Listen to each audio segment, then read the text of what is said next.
What's up, party people?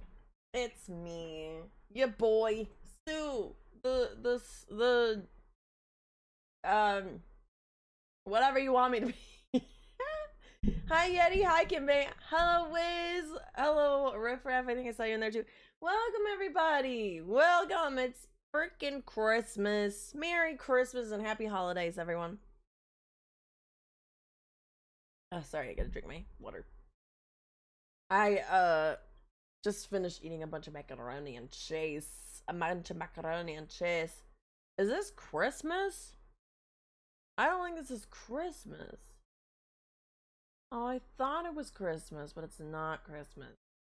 Welcome, guys. We're gonna read Christmas fan fiction again. Once again. I do have some that is way better, or wait, so not better, way more wholesome that we can read first here. Let me see how long this one is. There's like several pages we gonna have to freak out. Okay, there isn't. That's a good one. We've got A Christmas Carol revamped. Merry Christopher Moms. Oh, is that like Sarah Moms? We've got that. I will say, if you guys remember, let me turn. If you guys remember last year, I think it was last year, where we read a fan fiction about Selena Gomez and Santa Claus. There was that one last year, and you know it's funny because when you look up Christmas fan fiction, that's like one of the first ones that comes up. I looked into the person who wrote that. And guess what, you guys? They've come out with a new one this year. But they have transitioned, from being obsessed with Selena Gomez. I believe now they are just really into Sabrina Carpenter. Because all of their fanfictions involve Sabrina Carpenter. So yeah, but there is a new one, although I'm not sure about this one, you guys, because it is about a pregnant woman who knows of a secret addition to what Santa offers. She treats her husband for a special Christmas morning. This one involves Haley Steinfeld and Josh Allen, who's a football player. It also includes Ella Purnell, Isabella Merced, and Sabrina Carpenter. And of course, it also involves Santa's magic. Oh, it's a threesome situation. Well, that one's a little crazy.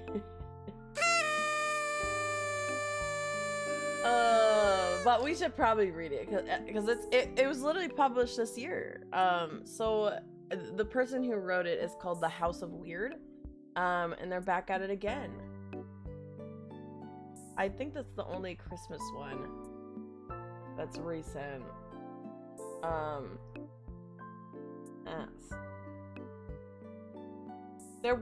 Okay, I will say, you guys, there is a D&D inspired series that includes people like Sabrina Carpenter, Zendaya, Haley Steinfeld again, Olivia Holt, and D&D, and a tag that says porn with way more plot than sex. So that one, it's not Christmas though. It is just, that is a lot. Okay, that's a little big. That's a little big. I'll share it with you guys. How about that? Yeah. You guys can have this.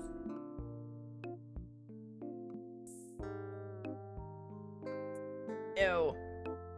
God damn. I try to make tea, you guys, and it just does not fucking taste. Where's my phone at? There's the Everon one. Oh, amazing, Yeti. Amazing.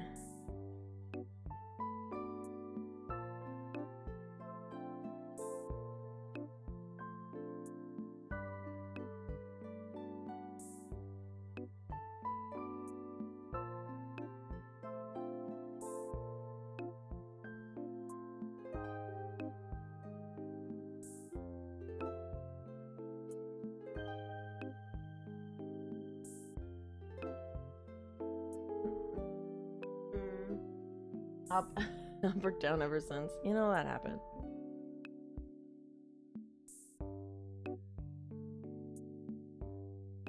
Why is it over there? Oh wait, I'll fix it. Oh wait, I think if I leave it. Why is it over there?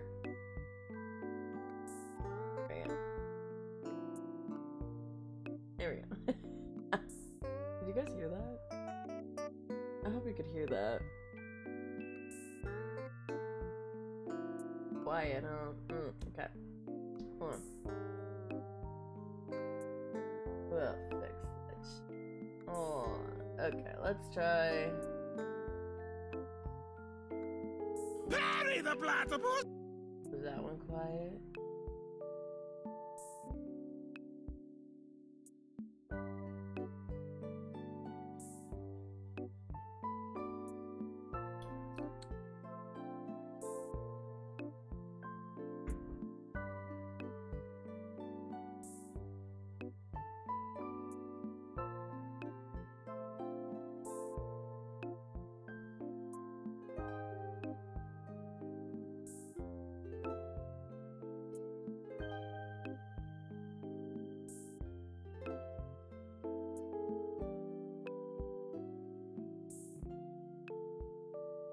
Sorry, just figuring something out. What should we do?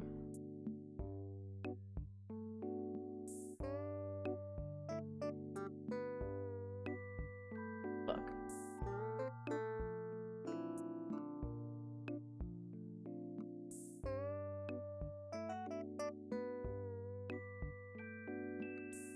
Alright, there was,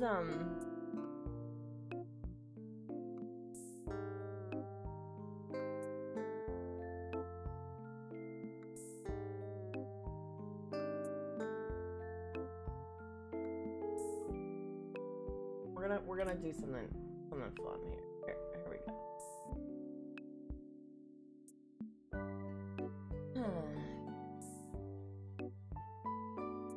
What kind of Yule log do you guys want? Do you want like a fun one? Do you want a normal one? There was a Hades one I saw that would be kind of cool. There's one in a cave.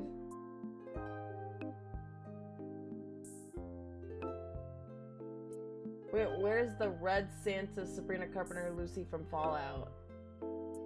Is that the one that... The fun one, okay. That's so cute. This one's like a kinky. A D&D one? That's a good... Okay, hold on. Yeah, that's all.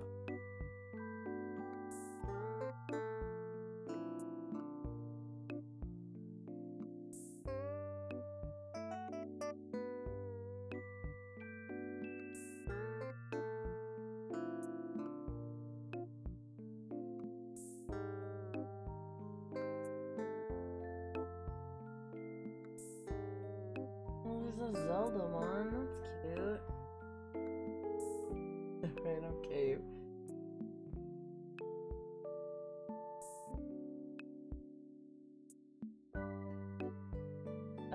You know, there's not really it.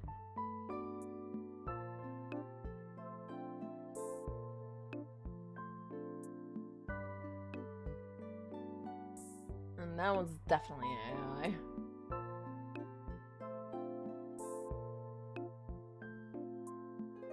Red one.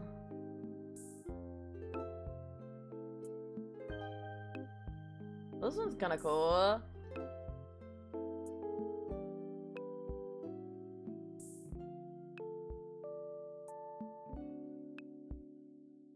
But it's only 24 minutes. But Zelda? Oh, there is a Zelda one. Zelda or cave? Okay, okay. Let me see if this one works. It's cute. It's cute. It's cute, you guys.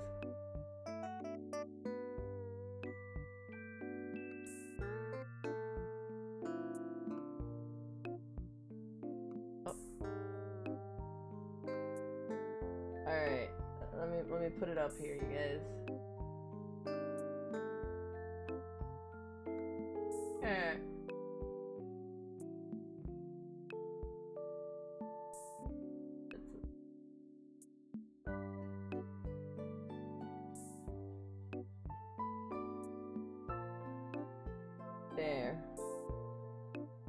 There's the Zelda one. I don't know if there's a different one, but it's like Zelda-y. Feels like I'm waking the wind. Okay, and now we need to turn this off, and I need to open another window. Hold on, give me just a second. I think I have to make this not. Okay, I need to pop this out. I need to pop this out so I can bring this over here. I wonder if I can. That wouldn't work. Get out of here. We'll make this happen. We'll make it happen.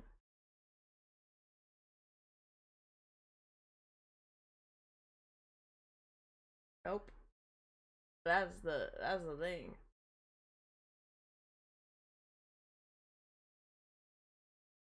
There we go. Fix it.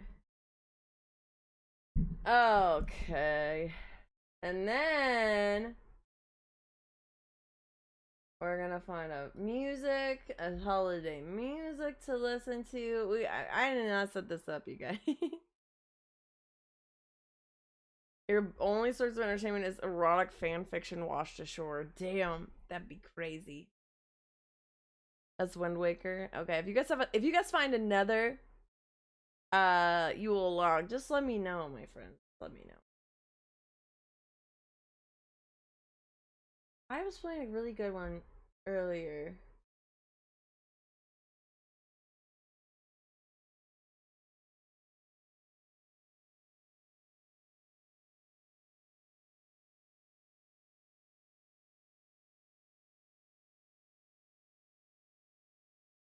Oh, that's cool. Oh, I haven't seen the JJK trailer yet. Alright. Anyway. What was I listening to recently?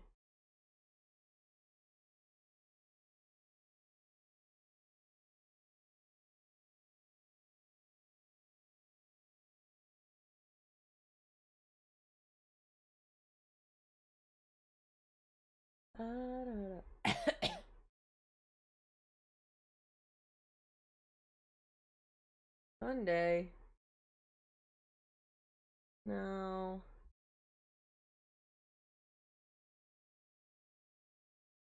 What?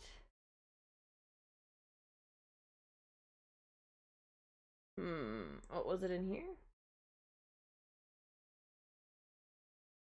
Ah, there it is.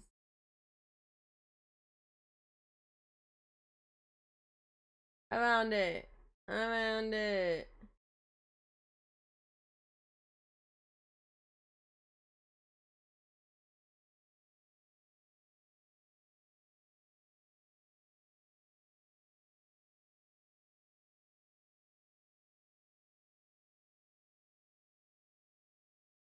Oh, it's so quiet.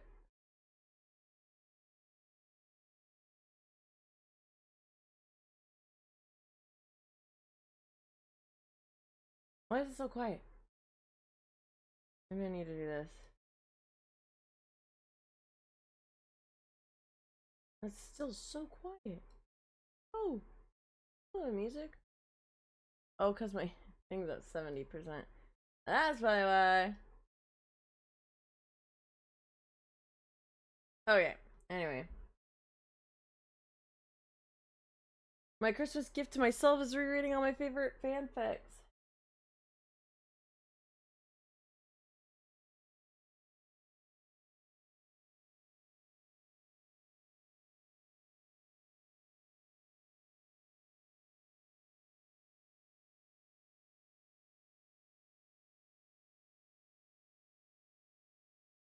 Ba ba ba.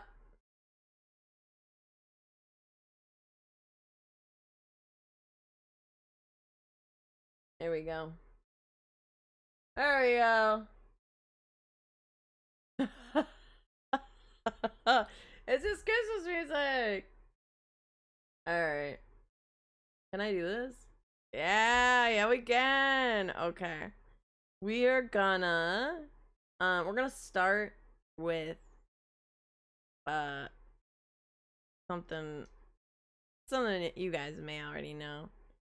We're gonna start with the Sonic Christmas Carol. Oh, it's a little loud.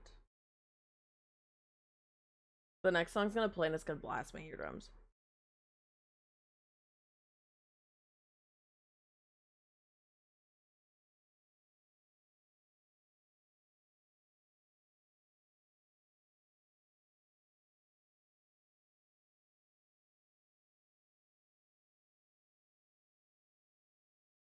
Mm-hmm.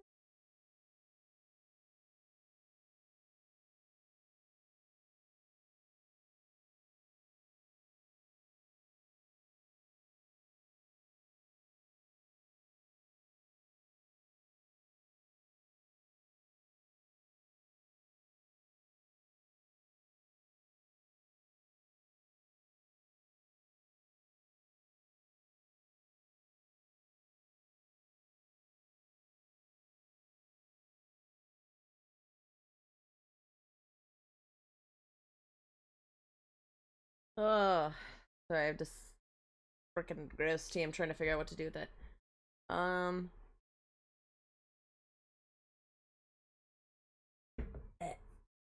Three, yes.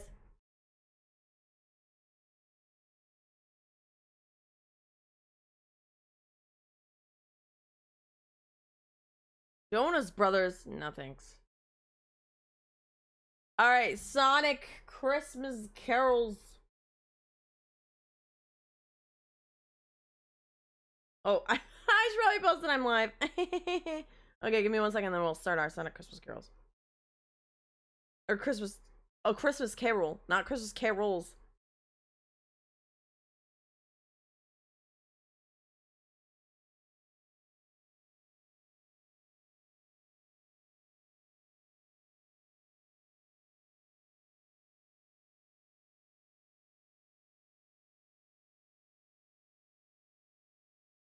A song.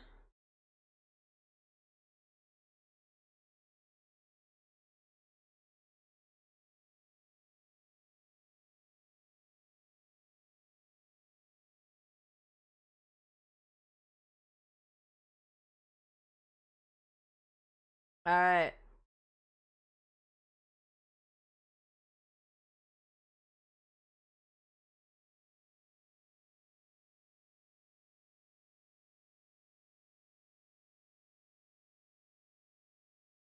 Okay. Okay. Oh, crap.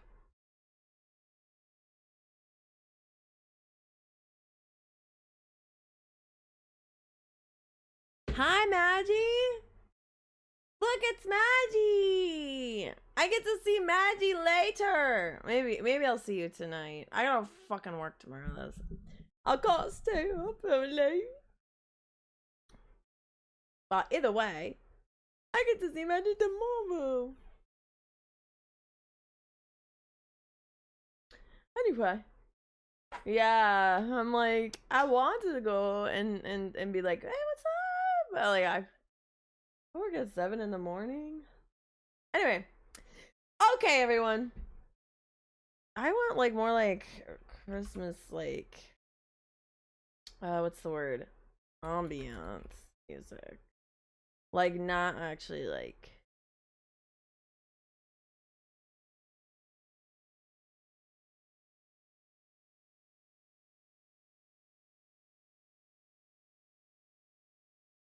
This is good.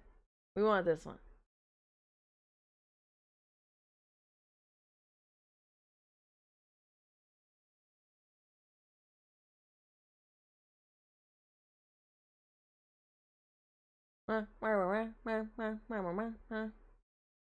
Yeah, Aiden gets custody of Maggie. Maybe Maggie, you can stay in my house, like after. I don't know. I don't know. Muppets Christmas Carol? Oh, well, we'll do a Sonic Christmas Carol. This is by orphan_account with 2 C's. It's a retelling of the classic story A Christmas Carol, but with a Sonic twist. When was this made? Published 2019. All right, let's go. Yeah. We'll figure it out. All right. Once upon a time, in a town amongst the woods, as people sang with as much joy as they could, as the snow began to fall, as the lights began to glow, as the townsfolk began to string up leaves of mistletoe, there in his house, with a frown on his face, Shadow the Hedgehog sat, dreading the coming day. I love you, Maggie. Take care of yourself. Let me know if I can do anything for you.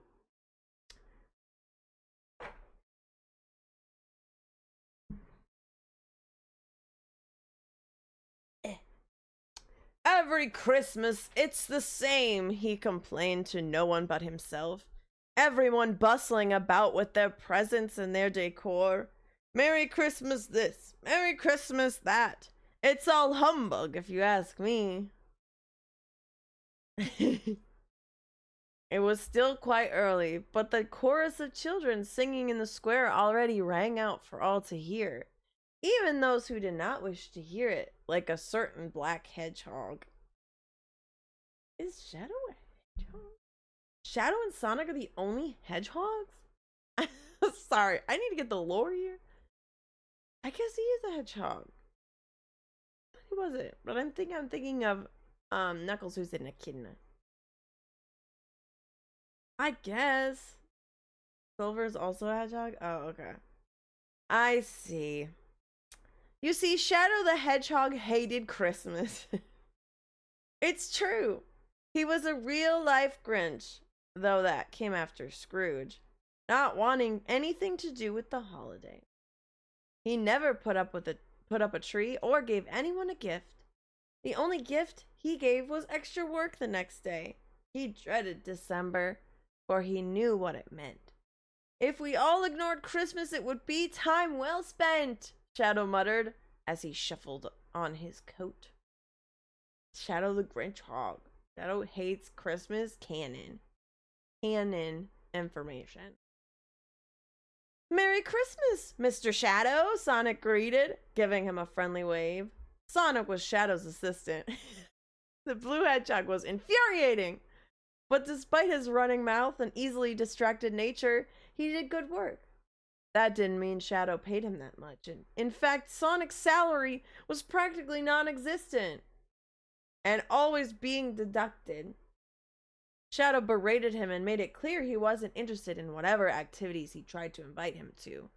But for some reason, the blue hedgehog never quit. Said blue hedgehog stood before his boss in a crimson trench coat and scarf, the winter air flushing his cheeks. He was the same age as Shadow, yet he appeared so much younger, mostly due to the smile he kept on his face at all times. His emerald eyes sparkled in the dim light when he greeted the other. Wait, is this a romance? Why is his eye sparkling? A glimmer of a good mood.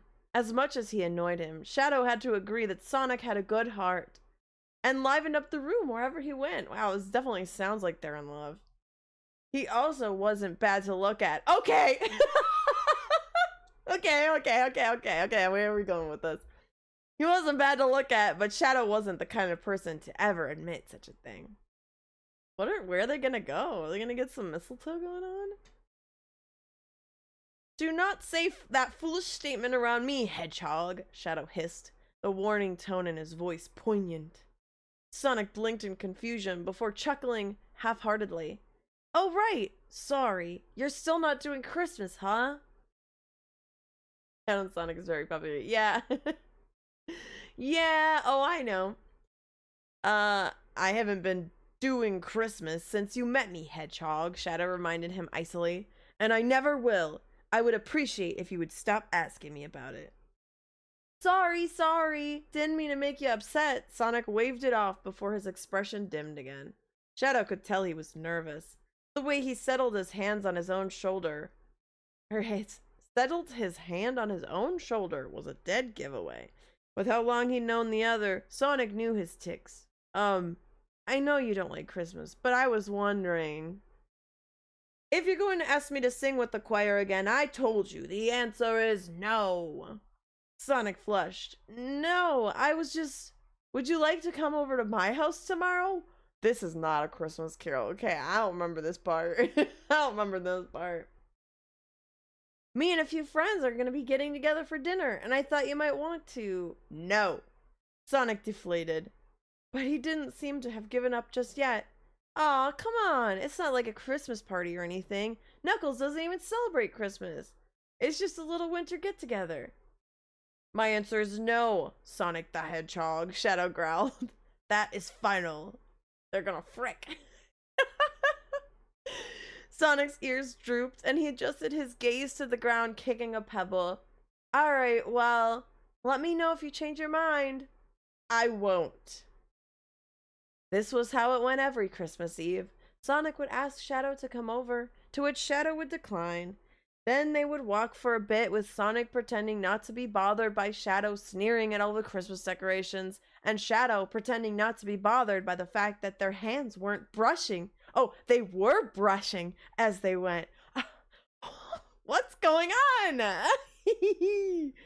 And my Christmas Carol, I don't remember Ebenezer Scrooge being in love with his fucking employee. But here they are. Shadow wishing that their hands were brushing. When they arrived at the office, Sonic would hold open the door and Shadow would pretend he didn't care. Then they would make their way to their respective desks and sit in silence until Sonic said something idiotic and Shadow chastised him. And that was how each day went, unchanging and unremarkable. As he sat down at his desk, Shadow cleared his mind of Christmas and parties and annoying blue hedgehogs and focused on his work. He was silent as the quill moved over the page, grimacing when a drop accidentally splashed on his carefully written words.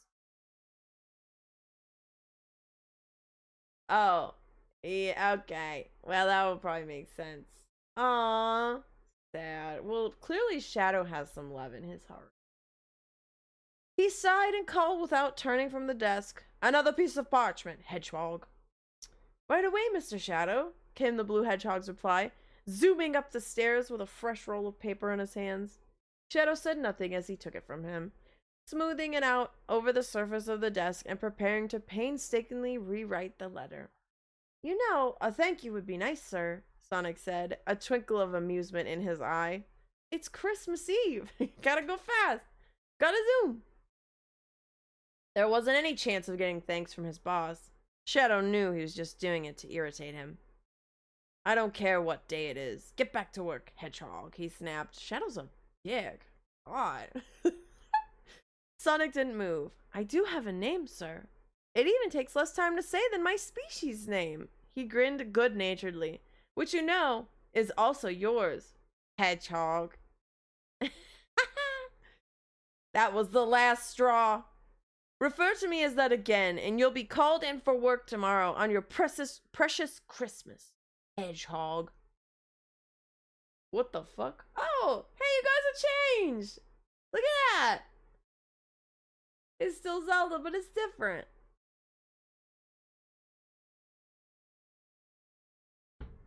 Ooh. I didn't know it had different ones. That's cool. Anyway, Shadow hissed, slamming his hand on the desk. The light in Sonic's eyes died. Jesus. And he left with a brisk nod. Shadow grumbled and turned back to his paper, trying to ignore the small seed of guilt that had somehow managed to root itself in his chest. He shook it off and began to copy what he had written before onto the new piece of parchment. There was no time to think of such foolish things when there was work to be done. God, you guys, there's a paragraph break now. When are they gonna kiss? That's a great question. I wonder what other ones are on here. I wonder if they have one for each of the Zelda games. Be kinda cool. Shadow didn't look up from his work once before Shadow didn't look up from his work once before it was time to head home. Sonic had been strangely silent for the rest of the day, as if he hadn't wanted to provoke the grouchy hedgehog any further. It was odd, but he was almost missed the blue hedgehog's chaotic outbursts to some extent. They livened things up around the office, yet today was devoid of them.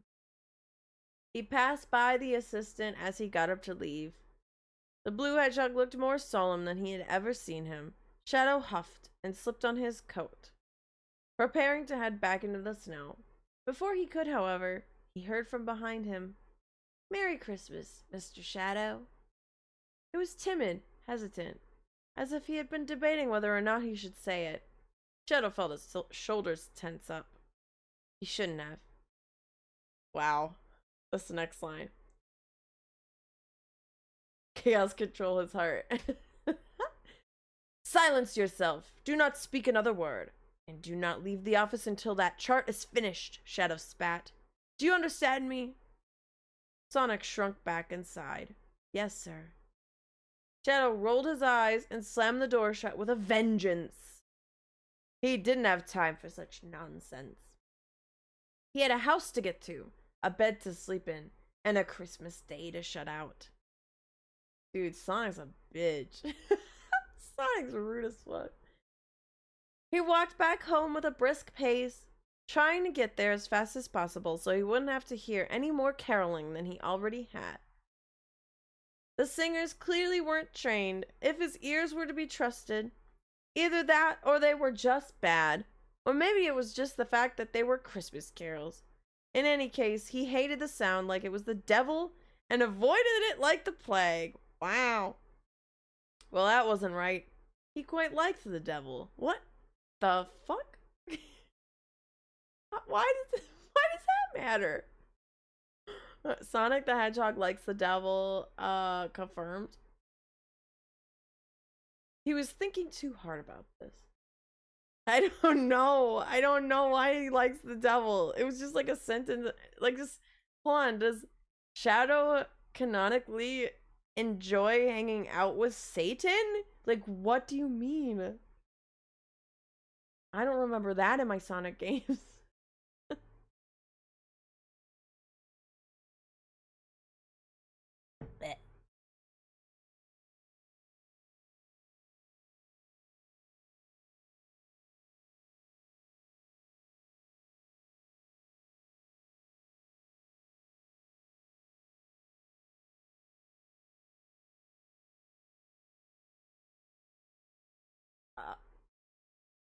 What? Are you for real, Wiz? That's crazy. By the time he had snapped out of the Carol rabbit hole, he found his thoughts venturing down. He had arrived at his front. Oh, sorry. By the time he had snapped out of the Carol rabbit hole, he found his thoughts venturing down. He had arrived at his front door. But what was... Shadow had definitely eaten something he shouldn't have. A piece of beef, perhaps? An undone potato? Maybe a crumb of cheese or a blot of mustard. Or perhaps he was just going mad. Anything made more sense than what his mind automatically concluded about what he was seeing in front of him. Because according to his eyes, his late father, Gerald Robotnik's head had replaced the knocker on his door. A piece of beef, perhaps? Perhaps a piece of beef, or a crumb of cheese, or a blot of mustard. A piece of love? I don't know, but Robotnik's head is on the door?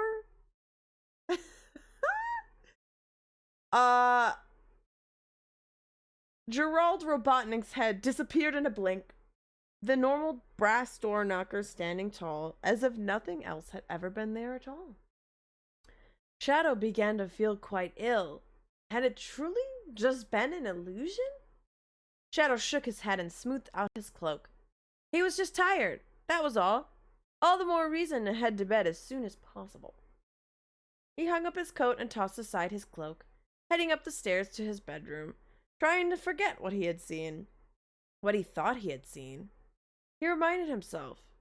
merely a delusion, brought on by too much work and not enough sleep. That would soon be righted by a good night's rest. Shadow changed into his nightgown and climbed into bed, trying to drown out all the singing and bells and laughter that came from outside, but before he could drift off, a sound rang out from somewhere in the room. Shadow shut up and glanced around before his eyes rested on an impossible figure. Professor? Shadow couldn't help the lump that lodged itself in his throat upon seeing the form of his father. Why did he call his father Professor?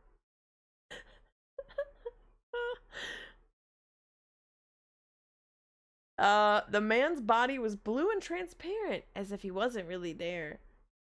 But there was no way this was an illusion, for the voice that spoke back couldn't have belonged to anyone but the late scientist. Void what? That's crazy. Animal Crossing Yeti? Is that what that is? My son, it is so good to see you. There was a warm familiarity in the way the old man's face crinkled around his eyes when he smiled. I wish I could say I was here to catch up. Oh, Assassin's Creed. Animal Crossing. Shadow almost said something like, I can't believe it's you, or I missed you. But the only thing he managed to blurt out was, but you're dead! Ah, indeed I am! I saw you die in front of me. How can you be here? Shadow challenged. Why are you here? Gerald sighed and looked off into the distance through the bedroom window. I was always so proud of you, Shadow. You were brave and curious in a way I had never seen before. But you're dead. Alas, I am afraid I have gone down the wrong... Oh, you have gone down the wrong path. Your actions are insufferable to those around you. You hate Christmas. You are everything I wished you would not become. Shadow reeled from the shock of his father saying such things about him. Is hating Christmas really that bad? He said dryly. Christmas is a time of festivity and laughter, a time of family and friends, and yet you hiss at festivity like a cat who's been splashed. You avoid laughter that isn't cruel or at someone else's expense. Gerald did not meet his eyes as he spoke. When the incident left you without family, Shadow winced at the mention. You refused to fill the void with friends who love you, and instead lurk in your house, counting your money and scolding those who are merrier than yourself. Gerald shook his head. You are alone, Shadow. I am the ghost of Robotnik's past. Shadow stared at him, searching his face for any hint of pity or sympathy, but there was none. He felt himself grow more and more angry. Is that your purpose? To come here and try to guilt trip me? Well, it's not going to work. I'm perfectly happy the way I am right now, so you can head back to heaven, or whatever. Or whatever.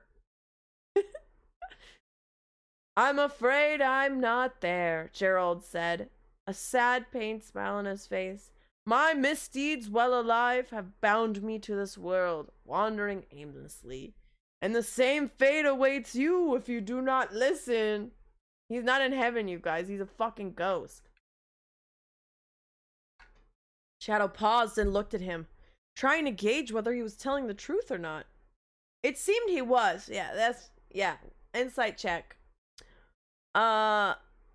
He sighed and crossed his arms. Fine. I shall hear you out. Imagine your dead dad appearing as a ghost and telling you you're a loser with no friends. Shit. Sonic, you fucking suck, man. I don't know what to tell you. Don't be like me. I'm a ghost. Woo! You have no friends. All right. Gerald's back. You will be visited by 3 ghosts tonight. Perhaps they will be able to show you the error of your ways. Gerald's mouth was set in a thin line as he tilted his head a bit. Farewell, my son. You're a loser. You're a loser with no friends. Wait! Shadow called. But just as his fingers reached the sleeve of his father's coat, the ghost vanished into nothing but smoke, leaving an empty room behind. He stared at where the man had been only a moment ago before his trademark frown returned to his face. Oh, God. That was a nasty burp. Shadow! You're a loser! Lamau! LOL, get better! This music's a little too chipper for this. Let's see. 3 ghosts. Bah! He spat, climbing back into bed. I'll be damned if I let anything else disturb my well-deserved rest, no matter how many spirits try. He laid his head down on his pillow and began to close his eyes. But before they could shut, a quiet voice came from his bedside.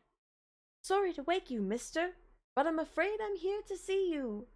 Shadow jolted up from the bed and frantically scanned the room for any sign of someone, but no one was there.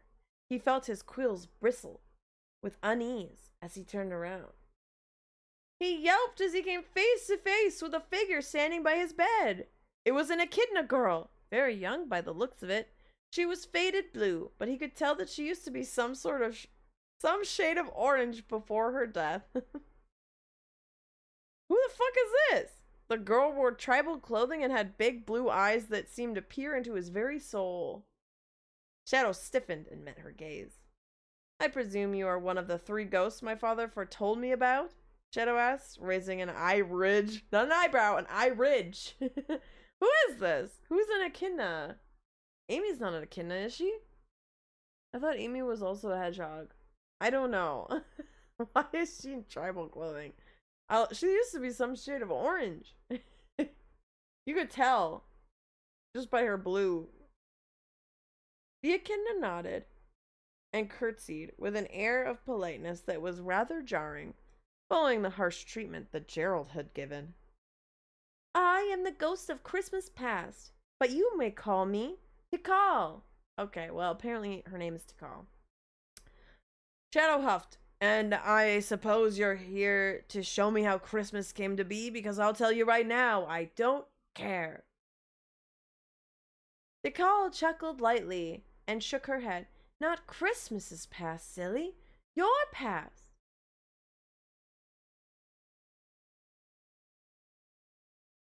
Shadow didn't take being addressed as silly, but whatever. My past? Whatever for? He asked. You didn't always hate Christmas, did you, Mr. Shadow? Mr. Shadow. Her words cut through Shadow's chest to somewhere deep inside. Somewhere he had kept locked up for a long, long time. No, I didn't, he conceded. And how did that come to be? Tikal asked innocently, though her gaze seemed to imply she already knew. Shadow frowned at her. I don't know. He knew.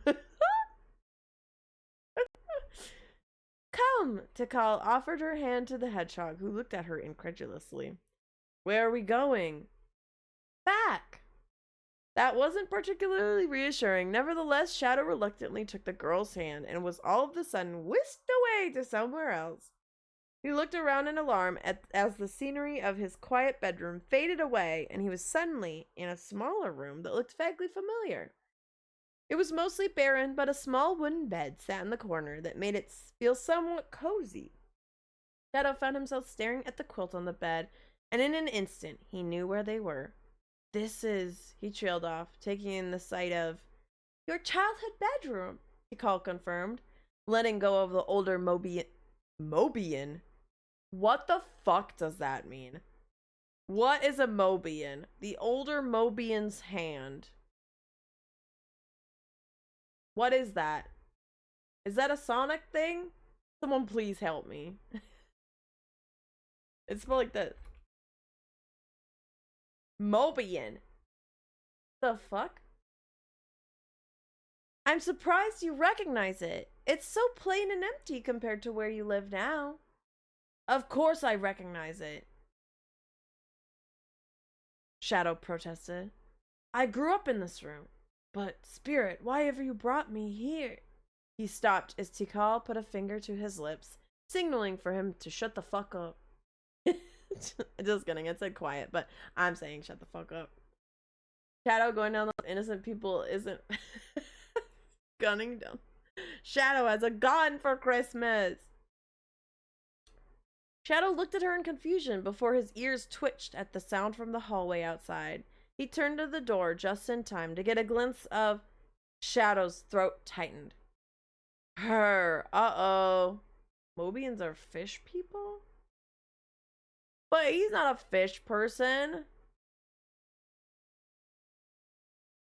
Huh.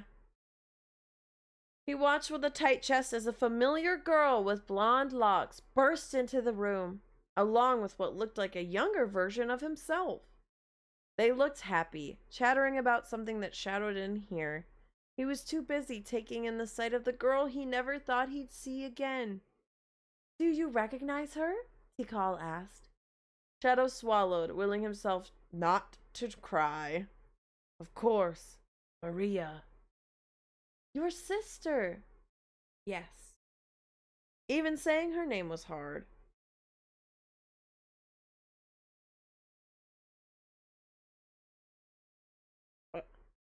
My sister is at the beach today, and I'm like looking out my window like, you're at the fucking beach? Native inhabitants of Sonic's world, known collectively as Mobians, are divided in a different number of race. Oh. She's Maria. Have you guys seen the new Sonic movie? I think she was in that movie. She's the human girl that hung out with Shadow when Shadow was like living at the lab. I think he lived at a lab or some such a laboratory. Yeah, it's the human girl that he like grew up with, I guess. Spoiler alert, she fucking dies in like a horrifying accident. So, like, maybe it's fine that Shadow's pissed off. Yeah, she's the reason why Shadow has drama.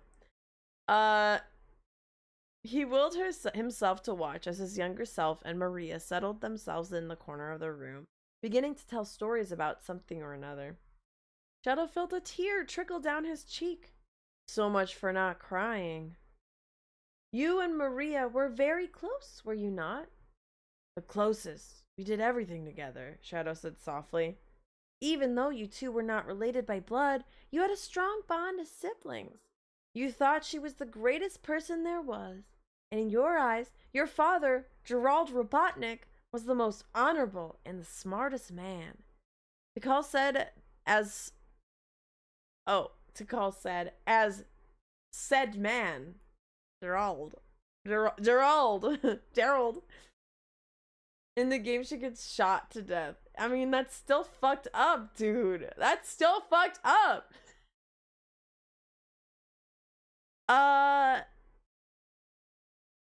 He walked in the room saying something to the young siblings. Little did you know, he was lying and making dirty deals to keep Maria alive.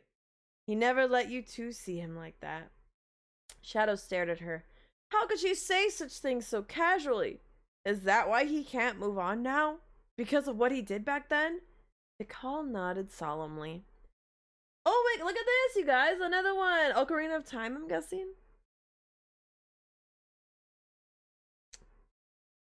Gerald did some truly awful things, but this is your past, not his. Come once more, let us see someone else from your past. Shadow racked his brain as she took his hand again and transported them somewhere else. Who else from his past was important? The only two he really remembered were Maria and Gerald. Is it Gerald or Gerald? I don't fucking know. They stopped in a large room full of people. The place was decorated for Christmas, with holly wreaths and ribbons strung through the halls. Geraldo. My fucking eye. I have something in my fucking eye. 1 second.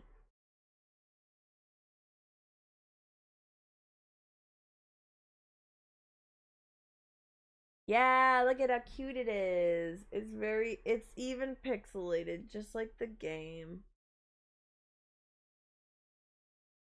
Alright, give me just a sec, guys. I gotta get this thing out of my eye. Eh. Oh.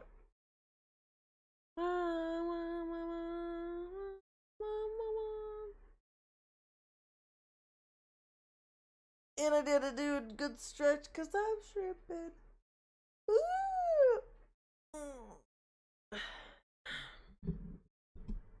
Anyway. Alright, where were we?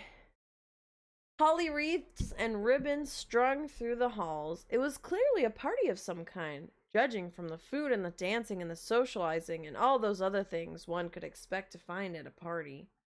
Shadow turned his nose up at all of it before spotting the younger version of himself.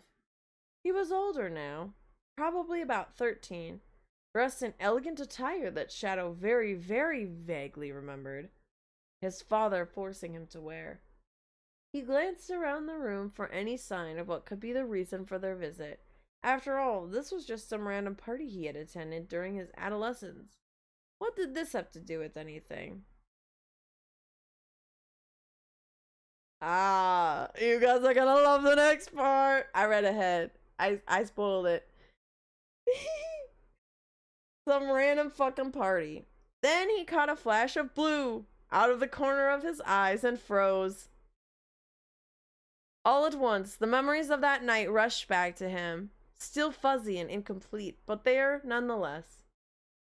He watched with dread as his younger self followed the figure out the back door and into the clearing that led into the snowy woods. And there he stood. The younger Shadow rushed out into the snow to see a younger Sonic sitting on the wooden bench that was powdered with white.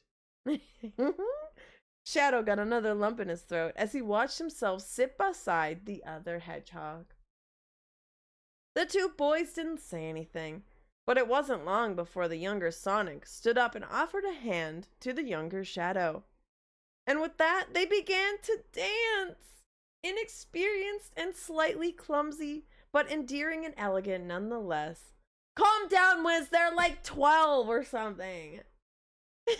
Shadow bit his lip as he noticed how happy he looked. Eventually, the two sat back down, smiling slightly and flushed red from the cold. Shadow didn't overlook the way his younger self kept glancing down at their hands and how close they were. His breath hitched just the slightest bit when it almost seemed like Sonic had leaned in. But then the younger Shadow shot up and ran back into the party, leaving the others sitting in the snow. Oh, you were in love with him. It wasn't a question. Tikal looked up at him with those damn blue eyes. Those damn blue eyes. Not a trace of emotion on her face, as if daring him to contradict her. Dancing in silence in the snow with the homies. Shadow's eyes were glued on the younger Sonic sitting alone in the snow. Perhaps I was. And you still are, Tikal said. Shadow tensed and turned to her quickly. What makes you think that? You feel guilty when you insult him, or decrease his salary, or refuse to say thank you. You pretend that you don't like it when your hands brush on the way to work. You wish that you could will yourself to say something, but you never do. Tikal stared at him dead in the eyes, and yet for all that, you treat him like dirt. That seems a bit extreme. It is not extreme, okay? I read what you did. Shadow, you're a fucking douche. Oh no, an ad break. Okay, well, I'll take this time to drink my tea.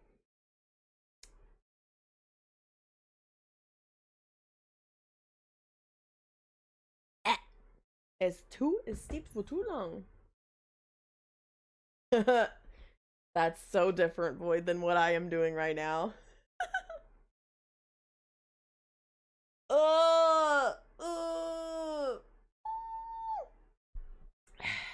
Okay, 56 seconds and we'll see what happens.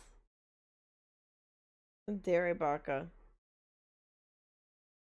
Ba-ba.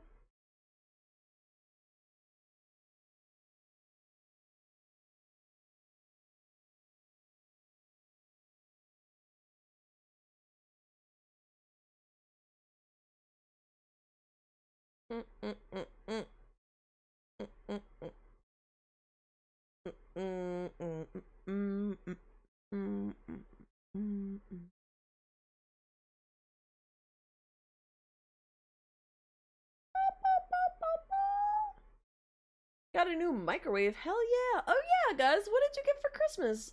If you had it yet. I have my family Christmas tonight, so I don't know yet. But I did get some cool coasters. I got a DM screen.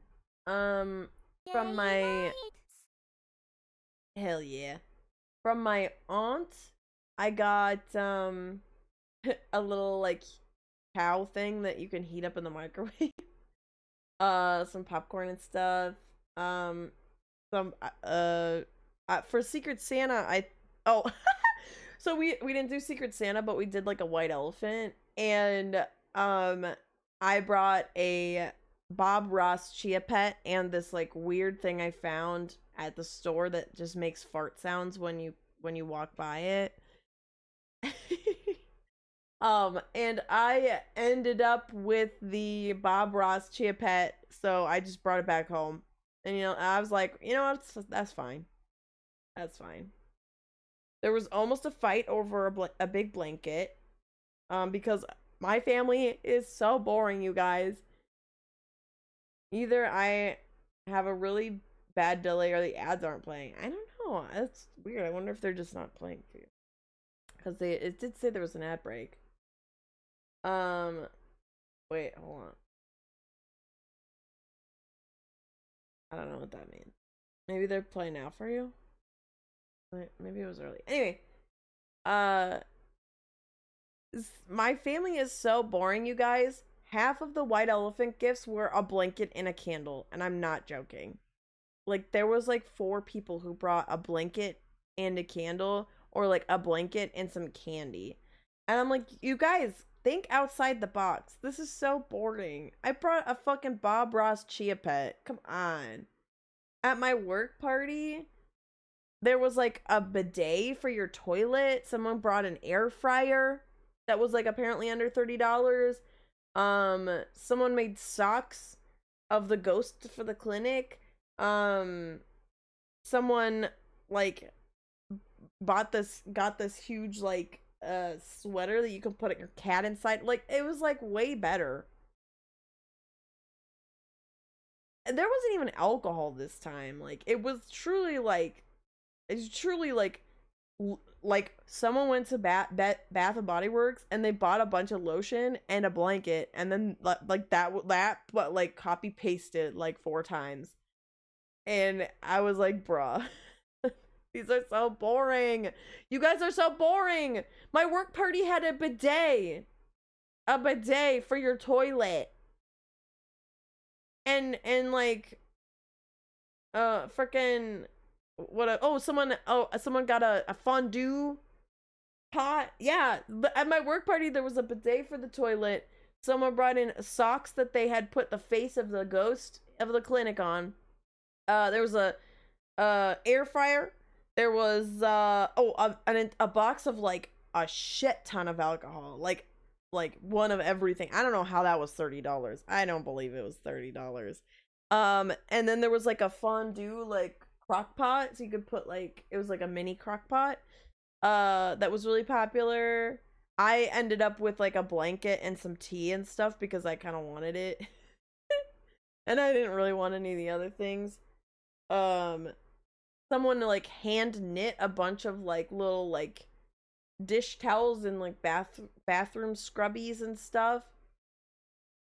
Oh, the clinic. You can't keep classifying the clinic goes. Okay. So you know those socks that you like you can put like a face on, or your pet's face on it? So there is at one point, so the vet clinic that I work at has been opened since like the 30s or something. Like, it's been in business for a long time. Obviously, over time, it's gotten like renovations and stuff like that to make it way more modern. But it has been open since like the 30s. And back in the day, um, when like newspapers were like everything was like black and white, and stuff like that. Someone was murdered in the clinic. One of the doctors apparently got a gun and came into the clinic and just like shot this dude for, I don't even think there was a reason. Maybe they had a little beef or something. I can't remember what the story was, but that guy's name was Clarence, and he was killed. Um, yeah, by one of the doctors, and then the doctor killed himself. And that was a long, long time ago. But when I started, everyone. I don't think that is the right time for Happy Do It Riff Raff, but you know what? I guess. Anyways, when I started, everyone was like, "Hey, by the way, we do have a ghost," and I was like, "What?" And they were telling me like all these stories, and then like sometimes I will literally just be standing there, and like something will just fall off the wall.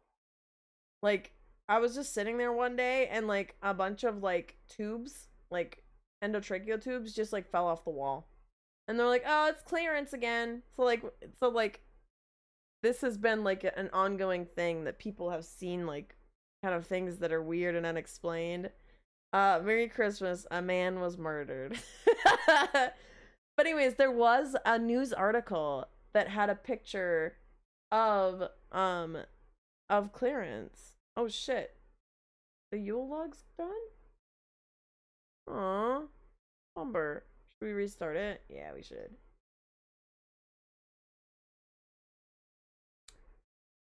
So my coworker found. Here we go. My coworker found a picture, from the news article that talked about this guy dying. Took his face and put it on a sock. And it was really funny because someone opened it and they were like, "Who's this old white man on these socks?" it turned out it was the ghost. So that was a popular one this time. So that's the story of the clinic ghosts. There was indeed someone who was murdered there. Um, yeah. Anyway, shall we go back to Sonic and Shadow being in love? You were in love with him. Blah blah blah. You treat him like dirt. That seems a bit extreme, Shadow protested angrily. I treat him like I would any other. Exactly, Tikal shot back. Tell me, Mr. Shadow, when was the last time you were nice to someone? Merry Christmas. There's a ghost on your feet. They were traded quite a few times, I will say. It was funny because my gift was very like kind of generic. Like it was just like I think there was like some gum in there and like a snack and like stuff like that.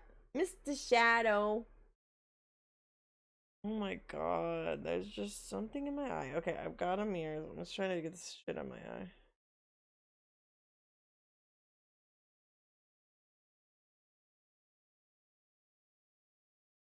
That's not it.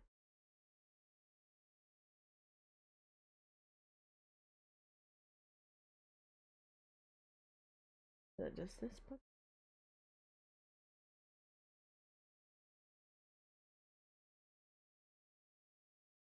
Oh. Get out of my eye. Okay, now back to the Shadow fanfiction. Yeah. Oh. This isn't it.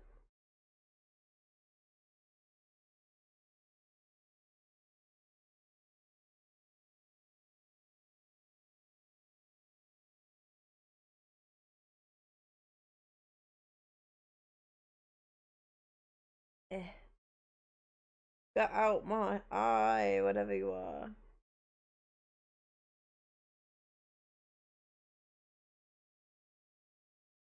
Hmm.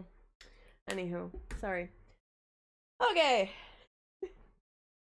You guys asked about the ghosts, and I'm telling you about the ghosts, okay? That's what happened.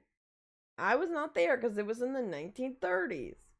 I was not alive back then. Alright. When was the last time you were nice to someone? Shadow crosses arms. Being nice doesn't help anything. I don't see what this has to do with my past. It has everything to do with your past, Tikal shouted. Without another word, she snatched his hand, and they left the snowy clearing. When Shadow opened his eyes and saw where they were, his heart dropped. No, no, spirit, take me somewhere else. Anywhere else. He begged, grabbing her arm desperately. Anywhere but here. Tikal did not even look at him. The ghost simply stared off silently at the scene before them. They were standing in the long hall of the laboratory underneath his father's house. He sensed the tension in the air and braced himself for what was coming. For what was about to unfold haunted him every night in his dreams. He heard footsteps of two people coming from down the hall around the corner.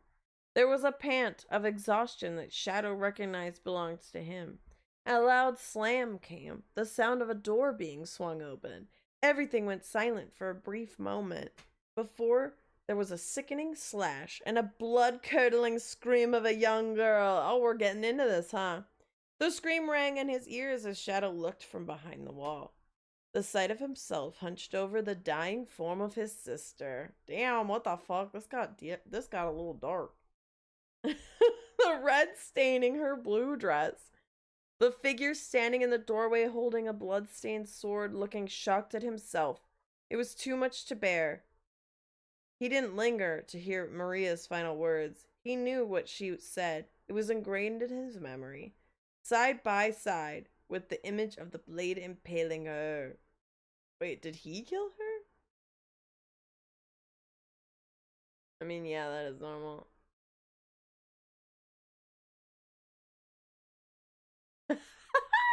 They can have Shadow's love interest is supposed to leave and make it better also work. I don't know why Sonic now works for him. That seems weird to me, but you know what? Tikal was waiting for him back around the corner. Her face was emotionless as ever. Shadow felt anger rise in him, mixing with the resurfacing grief and exploding out.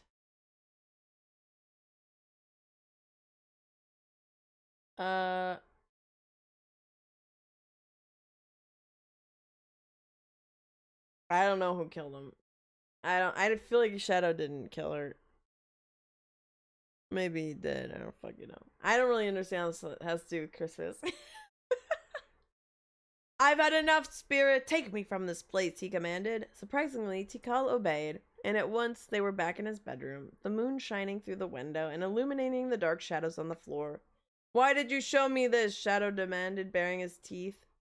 Tikal stared at him with those blue eyes. You loved once. You had a wonderful family and the groundwork for beautiful love. And yet one day changed it all. Now you have no one. You are alone, Shadow. And her words echoed the ones Gerald had spoke earlier, as if he was with her repeating them. Shadow stared her down, feeling the rage and grief start to die down. Tikal glanced out the window and closed her eyes. My time with you has ended, Tikal said, clasping her hands together. Think wisely on what I have shown you, Mr. Shadow. Mr. Shadow? Before Shadow could reply, he's down bad for Shadow. No, that's right. That's right, Wiz. Before Shadow could reply, she disappeared into thin air. Shadow swore her blue eyes lingered just for a second after the rest of her had vanished. Muppets Christmas Carol would never. He glanced at his bed, wondering if he should try to get back to sleep. Before he could make a move, however, there was a jolly laugh that resonated through the room, as if it came from everywhere at once. Shadow stiffened at the arrival of who must be the second ghost. Show yourself, spirit, Shadow shouted. I'm not in the mood for games. The laughter continued, and suddenly Shadow felt himself be pulled into an embrace by someone beside him.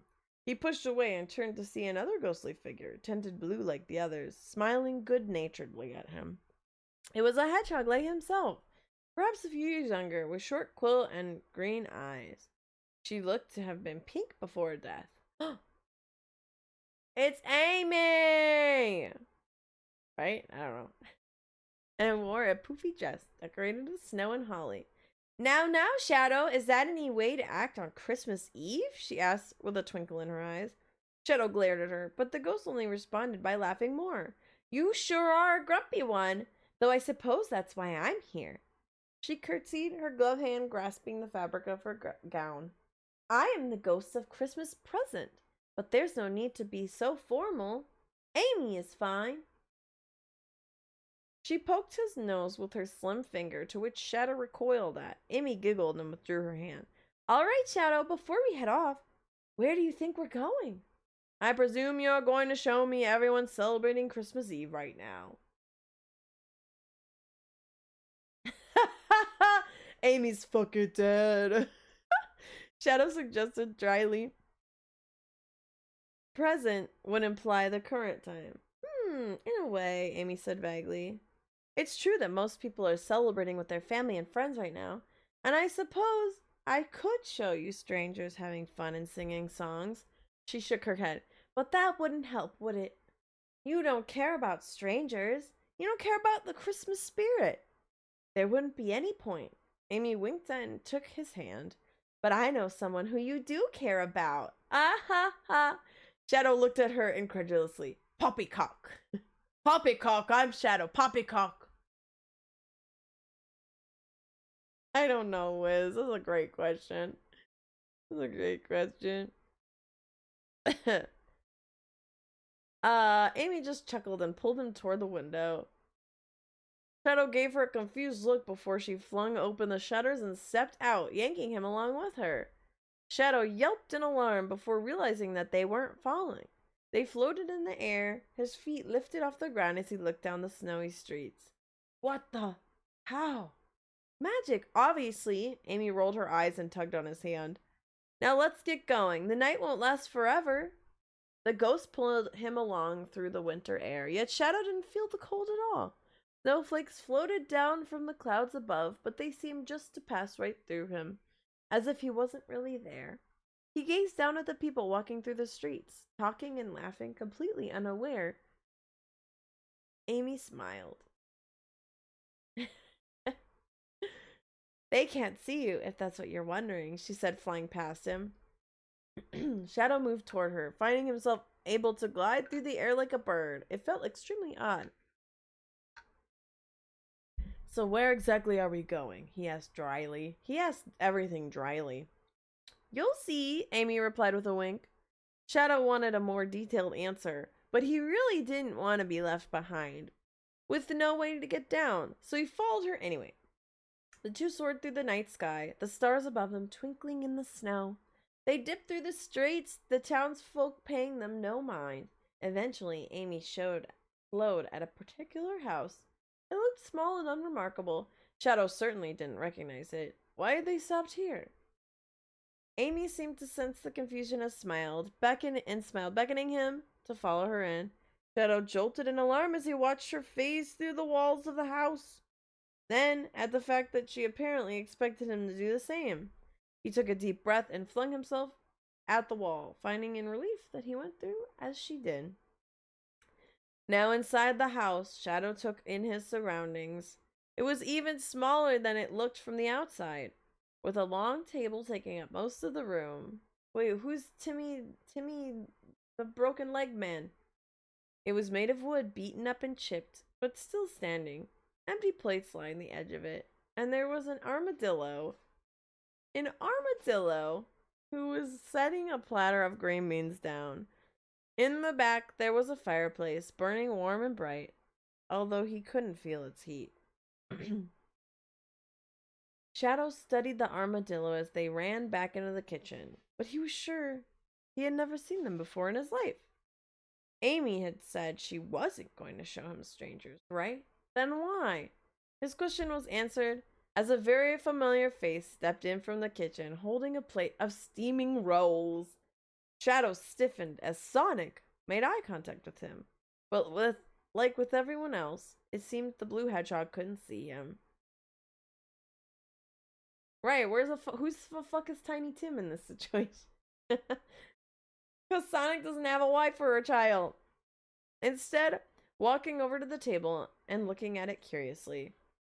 Where should I put the bread, Mighty? Sonic called from the main room. I do not know who the fuck Mighty the Armadillo. And I have to look this up right now.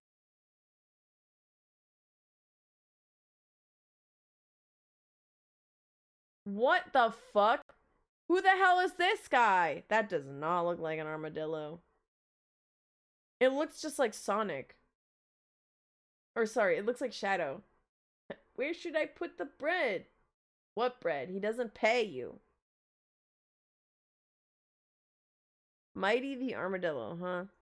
It's like a Shadow stand-in. That's hilarious. Kind of looks dope, actually. Anyway, back to business. The armadillo, Mighty, Shadow presumed, rushed back in and scanned the table. Anywhere's fine, just leave room in the middle for the chicken. The chicken. Got it! A red echidna that Shadow recognized as Sonic's friend Knuckles came down the stairs, carrying a tiny figure on his shoulders. Upon further inspection, Shadow... his tail's gonna be Tiny Tim. Shadow realized it was Sonic's little brother, Tails, extending his small wooden crutch out as if it were a sword. Yeah! Sonic turned and laughed at the sight. Oh god, they made Tails Tiny Tim! What's the enchilada?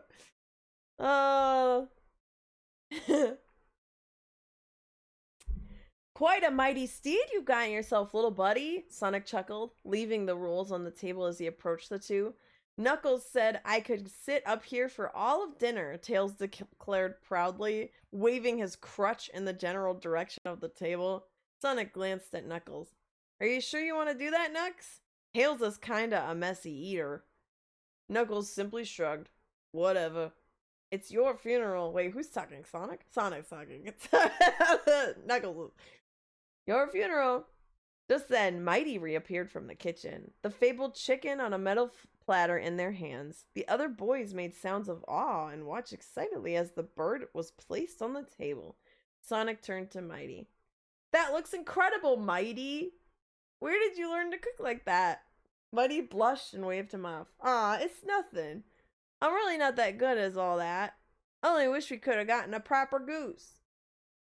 Nonsense, you're amazing. And we don't need a goose, Sonic interjected, steering the armadillo to a chair.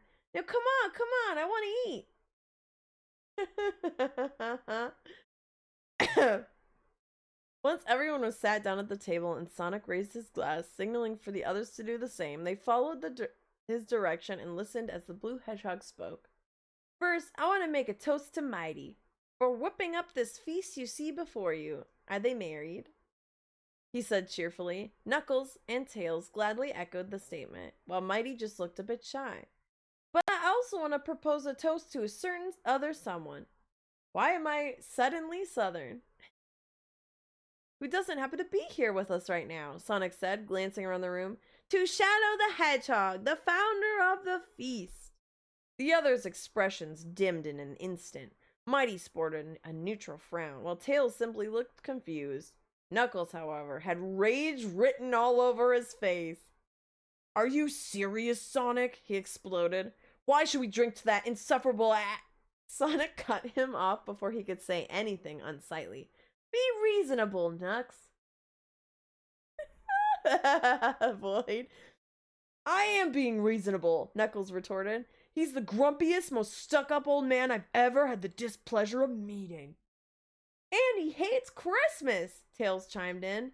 Now, Sonic attempted to settle them down. He might be a tad grumpy. Knuckles raised an eye ridge. Okay, really grumpy. But he is the reason I can even afford to have this feast. And I truly believe he's got a heart under there somewhere, Sonic chuckled. The other boys rolled their eyes, but drank their glasses anyway. Shadow watched on in silence, feeling offended and slightly shameful. The eye ridge, yeah. Raised his eye ridge. Wiz is like, this isn't right. Give me back the original. Scrooge should have been Eggman. Yeah, but that wouldn't have been fun, right, Wiz? That couldn't be it. He was never ashamed about anything. It had to just be an ounce of pity that he was feeling. What with seeing such a small and meek Christmas dinner. Yes, that had to be it. This was earlier in the night, Amy informed him, glancing over at the hedgehog. Right now, the party is over and everyone is heading to bed. She grabbed Shadow's arm, and at once they were upstairs, in a tiny barren room devoid of anything but a small bed. No one else was in the room, but within a few seconds the doorknob turned and Sonic walked in, carrying a sleepy Tails in his arms. All right, buddy, let's get you to bed, Sonic said quietly, laying the small fox on the bed.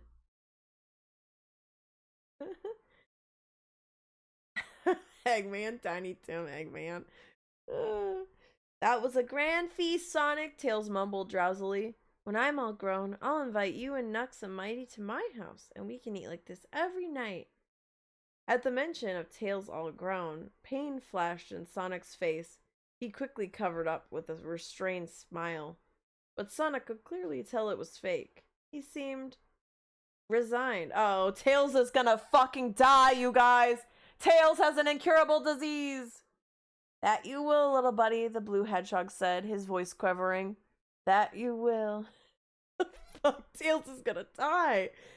Tails made a content little noise, and at once drifted off to sleep. As soon as the fox fell asleep, the smile disappeared, and Sonic put his face in his hands. Shadow couldn't bear to watch anymore. Spirit, Tails will live, right? He asked carefully, willing her not to say what he thought she might. Amy didn't respond. She merely gave him a solemn glance and slowly shook her head. Oh my god! Tails is gonna die! We gotta snooze this ad right now. Damn. Shadow felt his heart stop. But he is a mere child, he shouted. He hasn't had any time in the world to make a name for himself or start a family. He hasn't gotten to live life as a well-able child. Surely he does not deserve such a fate as cruel as that. Polio? Oh. Damn.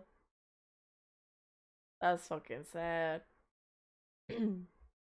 Amy purposely kept her gaze locked on the bed, avoiding eye contact with the other hedgehog. Somehow fog began to drift into the tiny room, but Shadow did not notice it. He continued to shout things at the ghostly pink hedgehog, but she did not hear it. The fog grew thicker and thicker until suddenly they were back in Shadow's own bedroom and Tails was gone. I demand you help that child. Surely you cannot just sit by and watch this happen, Shadow yelled, glaring at her. When Amy turned back to him, her eyes were cold and pitiless. And yet, isn't that exactly what you've been doing, Shadow the Hedgehog? You have sat here in your house all by yourself with all your riches, while that child withers away in that tiny old home. But at least he is happy. You are alone, Shadow. Her words echoed with the voice of Gerald and Tikal. Shadow kept his eyes to the ground out of shame. He felt like a little boy again, getting told off by his father. Did it never occur to you that paying your subordinate a little more might have prevented this? If you just gave him more money, his kid wouldn't be sick. Oh, it's not his kid, sorry. His brother, Tails. Prevented what? Shadow lifted his gaze to meet hers, but the ghost was gone. In the jolly festive girl's place was a menacing dark figure, their black hood casting a long shadow over their face. Shadow tried to not be intimidated, but the one in front of him, in truth, sent a shiver down his spine. Give Sonic a raise, you fucking cheapskate. Shadow the Hedgehog.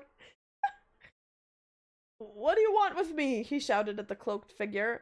I've already been mocked and made a fool of. What more do you want? The figure stared at him, or at least what seemed like him. Their face was completely obscured, before drawing a long breath. Shadow the Hedgehog, you have made great errors in both your past and your present, as my predecessors have shown you. But I, the ghost of Christmas yet to come, have come to show you what shall happen because of your errors. The ghost's voice was stern and loud, resounding throughout the room and what felt like the rest of the world. Shadow didn't dare say anything as they removed their hood, revealing a silvery white hedgehog with the dark eyes and strange marking. Their eyes bored into Shadow's head. My name is Silver, but you shall not address me as such, unless you wish your fate to be worse than death. Oh my god, it's Silver! Oh my god! Shadow kept his mouth zipped.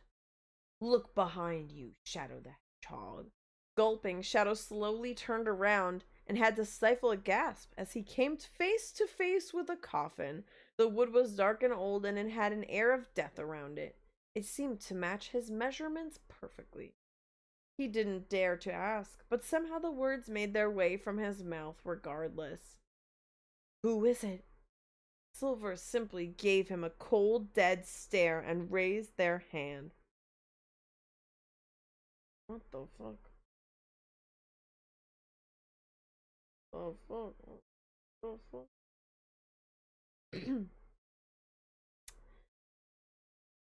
At once, the coffin opened, and Shadow felt himself get pulled inside. He tried to shout in protest, but before he could do anything to get out, he found himself at the bottom of a dirt pit that seemed exactly 6 feet deep.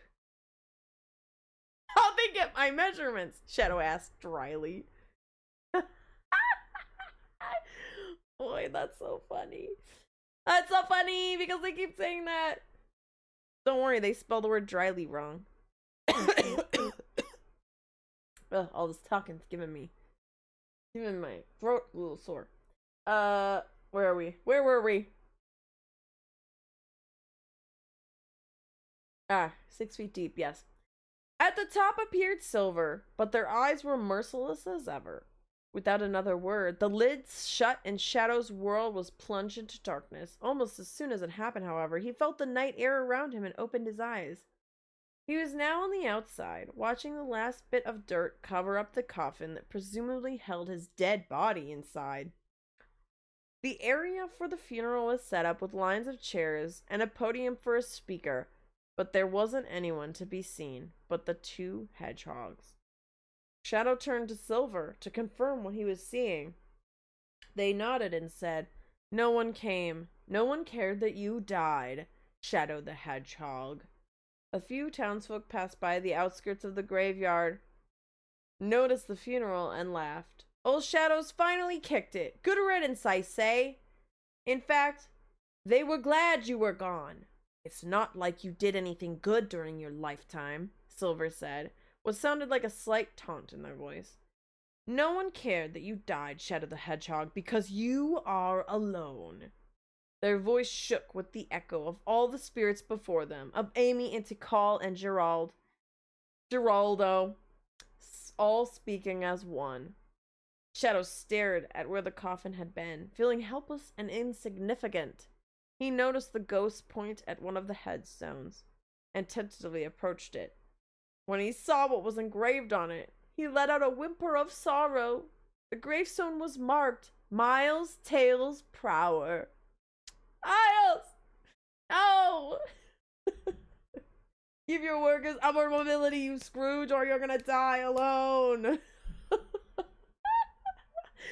Shadow fell to his knees at the overwhelming feeling of seeing both his own unattended funeral and the gravestone of the young child. He let out a sob at the sight of before the fog covered the graveyard, masking the funeral and the other grave except for Tails. He stood in alarm and whisked around, searching for Silver, but the ghost had seemingly vanished. Not Tiny Tails! No! Please, he cried, as the fog started to whirl around him like a hurricane. Please, I didn't mean for this to happen. I didn't know! No one answered. I think it's funny that I think last year we were reading Transformers Transformers Christmas. This year's Sonic. It is fitting because I will be cosplaying Tails this weekend. I'm going to a convention. It's like a 21 plus convention, and my friends and I are all gonna do Sonic pajamas, Sonic in pajamas, and I'm just gonna be Tails. So I thought this was a little fitting, because it's not necessarily a Christmas convention, but it is like always around the holidays. So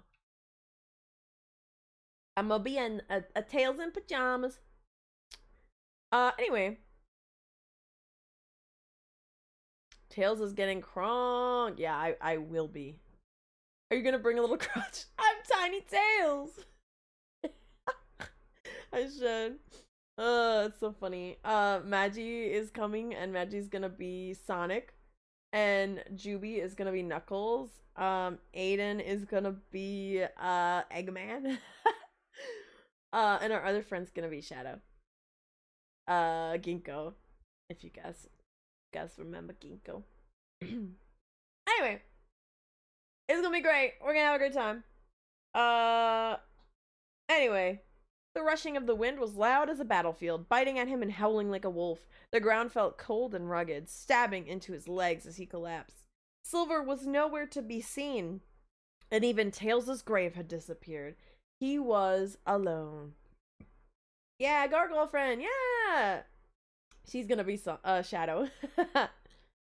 He brought his hands together as if he were praying to whomever may be there. Please send me back! I have to fix this! I'll raise Sonic's salary! I'll go to the Christmas party! I'll buy them a damn goose that they wanted myself. I'll do anything. Just let me go back so I can stop this. Shadows shut his eyes and wished with all his might that someone had heard. For a moment he thought his pleading may have fallen on deaf ears, when suddenly the ground beneath him gave way and he fell into the void. When he opened his eyes, however, he was back in his bedroom. Silver was buy them the damn goose, Shadow. Silver was gone, and there seemed to be no sign of any other ghosts to terrorize him. He checked the clock on the wall. It wasn't a minute after he had first climbed into bed. It was as if nothing happened at all. But something had happened. Something had absolutely happened. And whether it was because of ghosts or a dream or his own will, one thing was clear. Something in Shadow had changed. Something has changed within me. Something is not the same. I saw Tiny Tails die, and now I have to go buy a Christmas goose. He hurried to bed in such a rush. It was as if he was running from a beast. After all, there was work to be done tomorrow, and he needed to be well rested. Okay, we're gonna take a break. I drink some water. And try to get this thing on my eyes, which is still my eyes.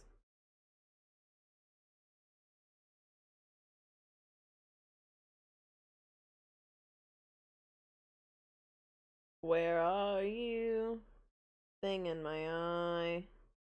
You've plagued me for several minutes.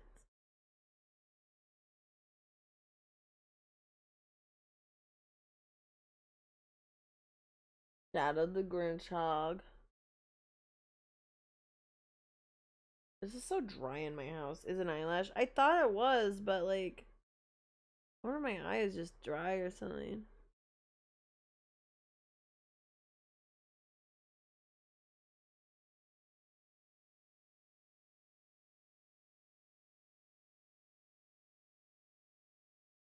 Huh.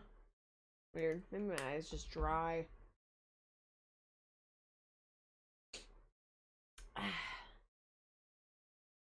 Ah, gorgeous, gorgeous.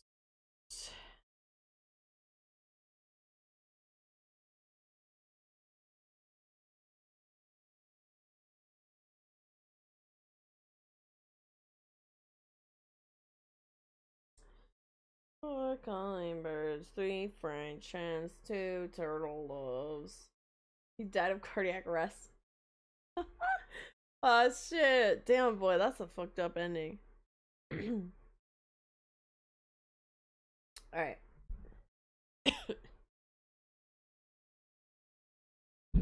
I'm not meant to talk for 2 hours straight. Alright, back at it. He went to sleep. When Shadow awoke, he felt a foreign smile on his face, beaming from ear to ear as he flung open the window and shouted to the whole world, "Merry Christmas!" He spotted a young rabbit girl walking by on the street and called out to her, "Merry Christmas, little one." She looked up at him with wide eyes. "Merry Christmas yourself, Mr. Shadow," she said back with surprise. "What's your name?" he asked as snow flickered down from the sky. "My name is Cream, Mr. Shadow." "Well then, Cream, I have a task for you." He rushed back into his room momentarily before returning with a bag. "I want you to go buy the biggest, grandest goose they offer in the market and then deliver it to the home of Sonic the Hedgehog and young Tails the Fox. Think you're up to it?" What the fuck? Why? I love Cream as well. Why are they making Cream go buy a fucking goose? Can she even carry it? The grandest goose. Oh my god. Oh.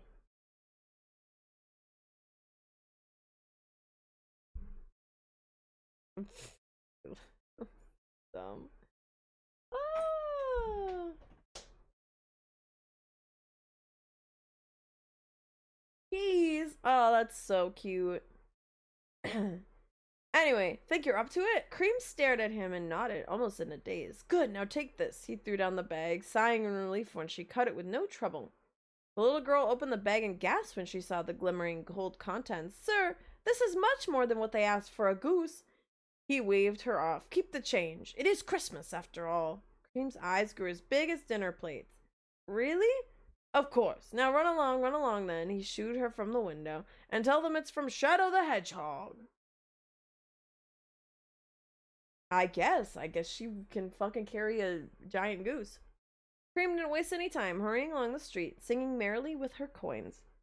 Shadow watched her go before popping his head back inside. Never in a million years would I just give some child on the street a bag of money and be like, "Can you go buy a goose and then deliver it to Shadow or to Sonic the Hedgehog?" Let's see. Shadow watched her go before popping his head back inside. Oh, he just threw it from the window. That's fucking even more crazy. He changed into his least dreary set of clothes and rushed down the stairs, shuffling his coat as fast as he could. Must hurry, so much to do, so much to do," he murmured to himself as he headed out the door. The snowfall was light, and the sunshine was bright, keeping the day a pleasant sort of cold.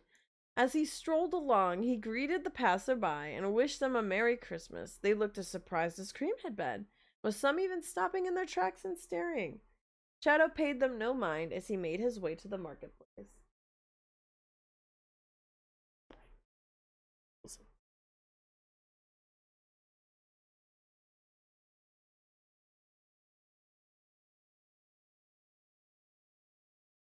Ooh, If the town asshole tells you to do something, you do it. uh, uh, uh. He eyed the butcher as he walked. While yes, he could have delivered the goose in person, he had a different greeting in mind. He needed to apologize, for one. He had acted so cruel and greedy in the past, and he had to make sure it was clear that he was serious when he said he was attempting to make a change. But what to get to show such a thing? Shadow browsed the different stands and shops, but nothing really caught his eyes until the flash of red and green appeared. Upon closer inspection, he realized it was just the perfect gift. With a quick exchange of money, and a rather large donation as well, he walked through the snow to the place that had only ever seen in his dreams. As he drew near, however, he felt his confidence slowly fade away until he felt like turning back around. But he couldn't. He had to do this.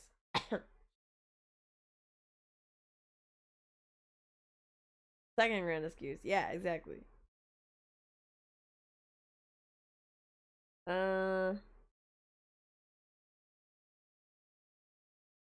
Where are we? Where are we? Ah, okay. Drawing a sharp breath, Shadow hid the gift behind his back and knocked lightly on the wooden door. It was only a few moments before he found himself staring at one blue hedgehog in the doorway. Uh, I hoped I would see you, Sonic said dryly. Sonic's talking dryly as well, crossing his arms and inspecting the other up and down. Look, if this is your idea of a joke, then I'll tell you that I don't want your stinking goose, alright? It's not. What? It's not a joke. And I know I have been so undoubtedly cruel to you in the past. What is he talking about? Why does he know about the goose? Sonic's gotten dry. Did the goose already come? How fucking fast is she? And I know I've been so undoubtedly cruel to you in the past, and you have every right to shut this door in my face. But please, listen to what I have to say just for one moment. Sonic's expression shifted, but to what Shadow couldn't tell. He uncrossed his arms and leaned against the door frame. After a moment, he said quietly, I'm listening. Taking another deep breath, Shadow began. I have taken advantage of your work ethic for years now. I have reduced your salary to nearly nothing and berated you on every occasion I could. For years I have declined your invitations and forbade your festivities in the office. And I want to say, I am sorry. I'm sorry for everything that I've done, everything I've said. I've had a change of heart, and although I know I cannot force you to believe me, please understand that when I apologize, I truly mean it. Sonic stared at him before brushing him off. You make it sound so dramatic. But it was. I hurt you. I know it did, even if you didn't show it. Sonic struggled with the words before admitting ashamedly. I hurt you back then, too. Oh? He saw Sonic's eyes flash with recognition, but he didn't say anything. All those years ago, you and I were friends. We danced together at the Christmas party, and I thought that maybe we had something, that we could be together. Shadow drew the gift out from behind his back. It was a magnificent Christmas bouquet, filled with holly berries and pine cones and green pine tree leaves. Golden bells decorated the top, and it was sprinkled with snow from the outdoors. His words shook as he managed to choke out, but I left you, and I never spoke to you again until I hired you. Until I hired you later. I pretended I didn't recognize you, but I did.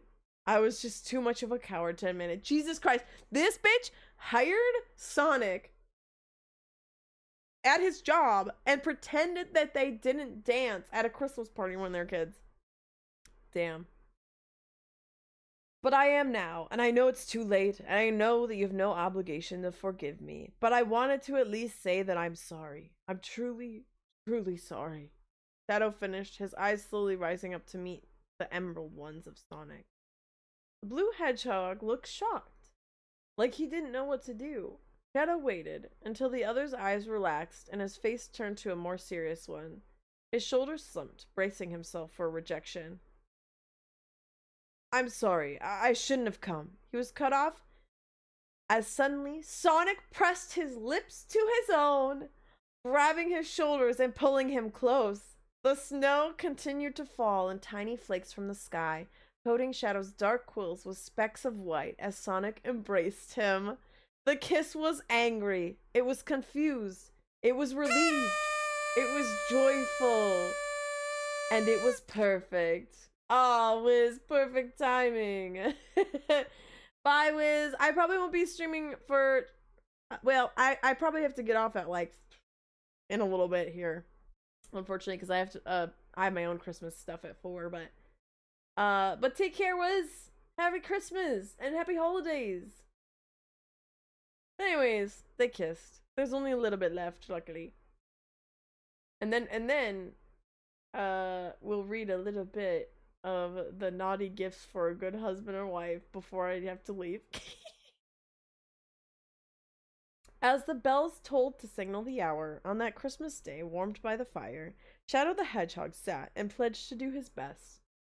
To find a doctor who could fix your leg better than all the rest, Shadow said gently, patting young Tails' head. The young boy smiled up at him. Angry kiss, but it was also relieved and joyful. Don't forget. A far cry from the gravestone that had garishly haunted him from the night before. This was a boy who could live. Just then, Mighty came crashing through the door, gasping in shock as they laid their eyes upon the goose on the table.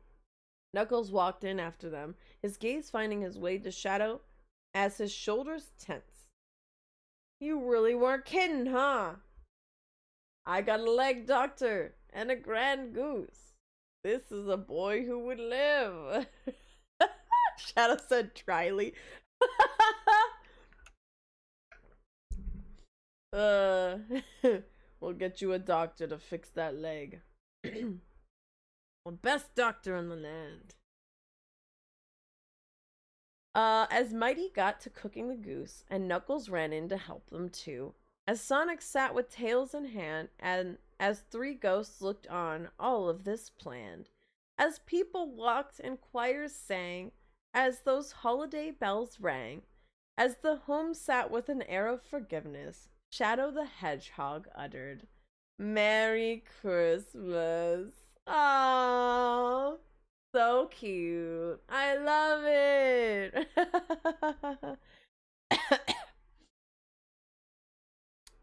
Cute.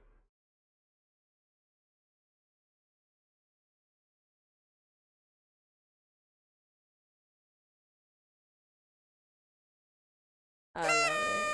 So cute. Aww.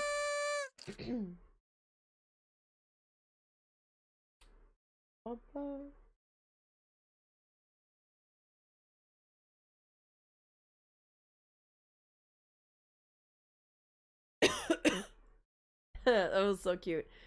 Let's see. Oh. Oh, I don't know what happened. Oh, I see. I see. I did not like that. There we go. Alright. I am not reading that whole thing. How long is this one? Oh, it's not long at all. Oh, it's Jesus. It's kind of long. But it's not as long as the one I just read. Ah, I gotta blow my nose. I gotta prep myself. And then we'll read a little bit of this. I wonder...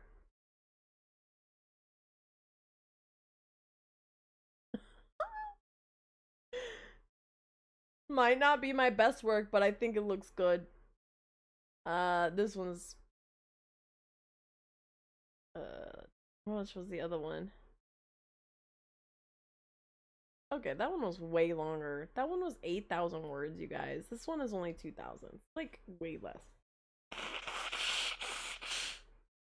Okay. Now...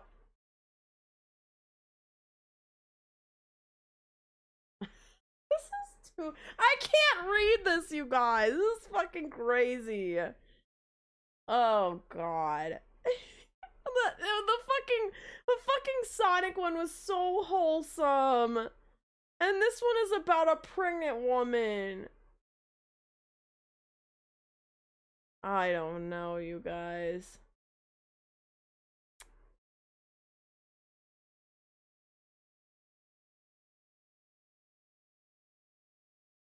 And she's pregnant.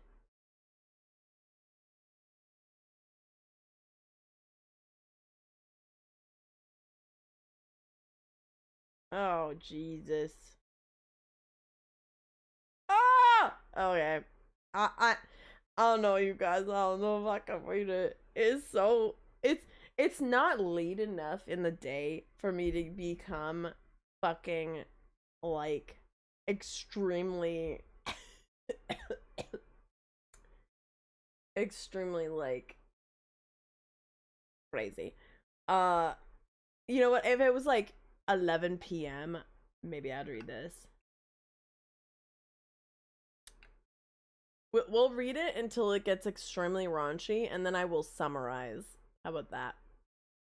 Because it's by the same guy. It's by the same person that wrote the last one that we read last year. So we've got to, right? We've got to.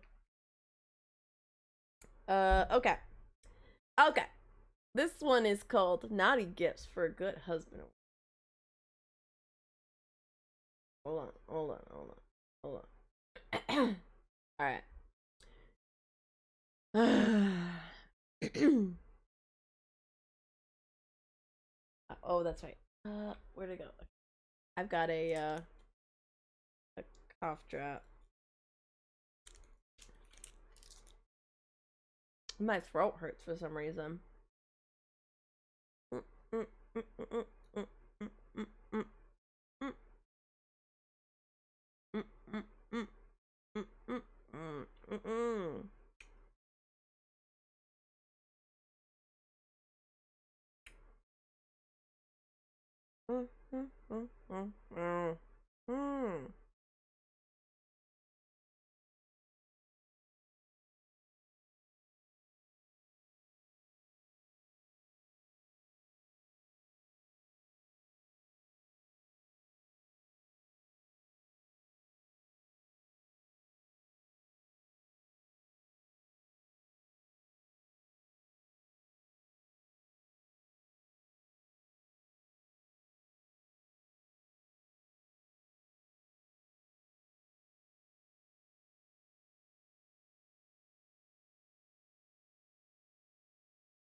Oh, that's really cute.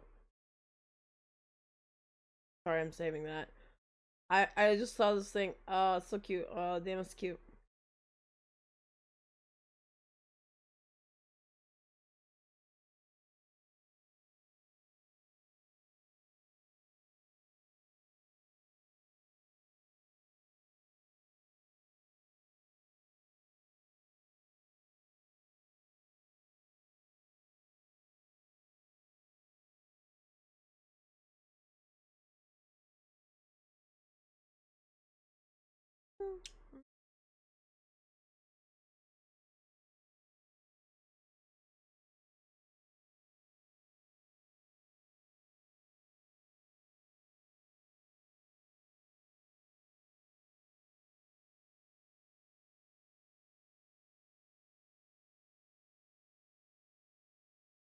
Cute.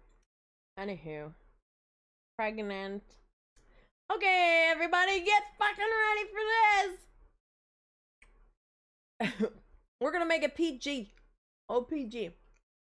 Alright. Alright. Naughty gifts for good husband and wife from Santa Claus. It was early one Christmas morning. Fresh snow was falling down along the small homestead that they shared. Haley Steinfeld Allen stirred awake after a few minutes. I don't know who the fuck that is. Let's look her up. Haley Steinfeld. She is an actress. What was she in? Let's see. She was in Sinners.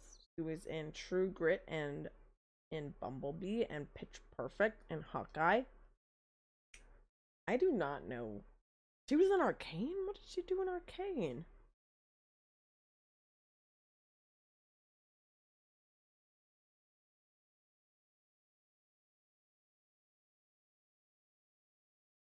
Let's see. Hold on. I'm looking up who this bitch is.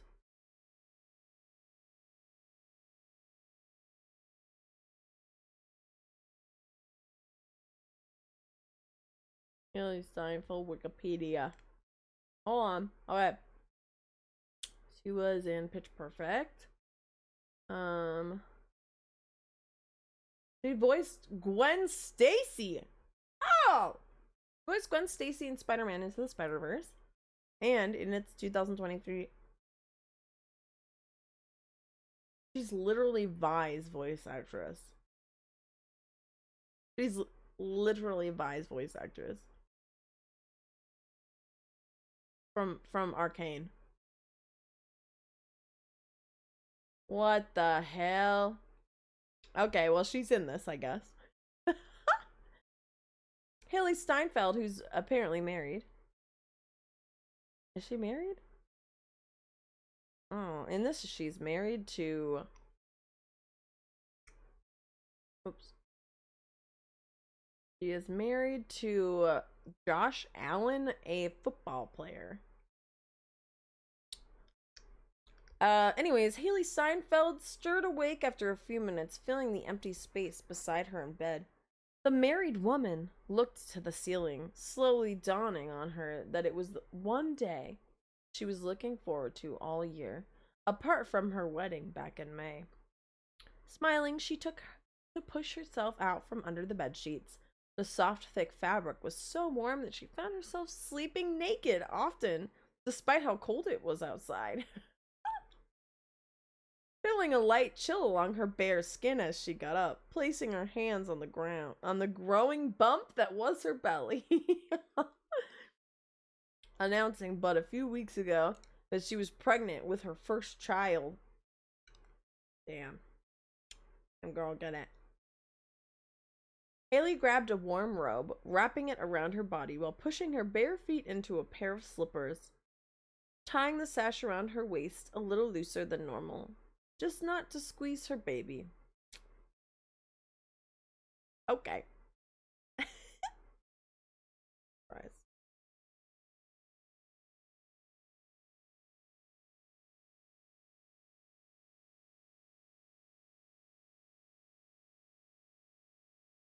Mm-mm-mm.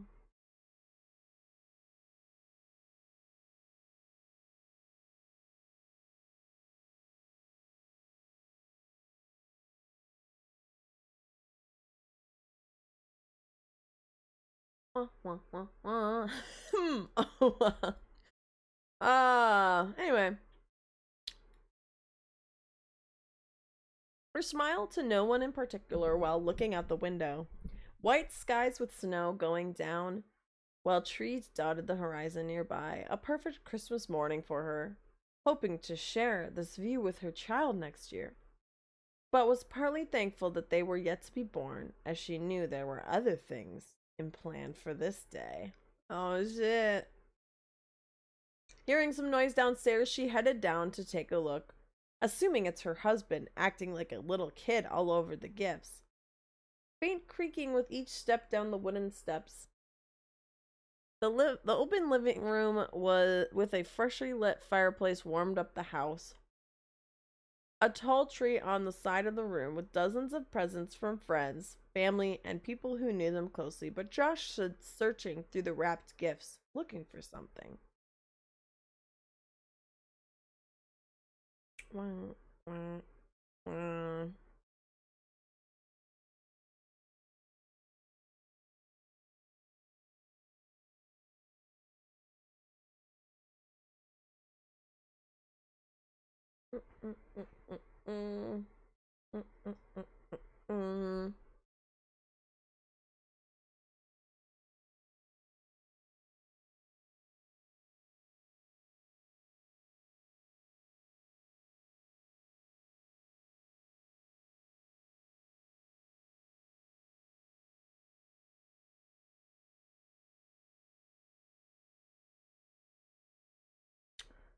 Wah, wah, wah, wah, wah.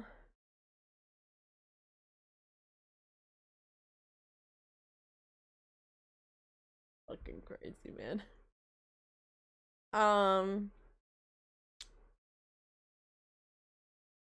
Merry Christmas, baby! Haley caught his attention, finally being up. Josh shot up, dressed in pajamas, turning to see his pregnant wife coming down the stairs. Merry Christmas, sweetheart, Josh replied.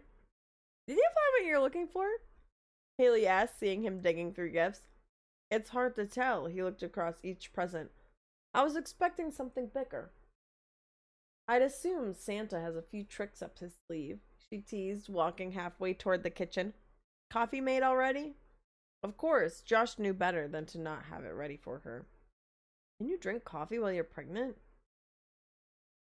There was a small start to a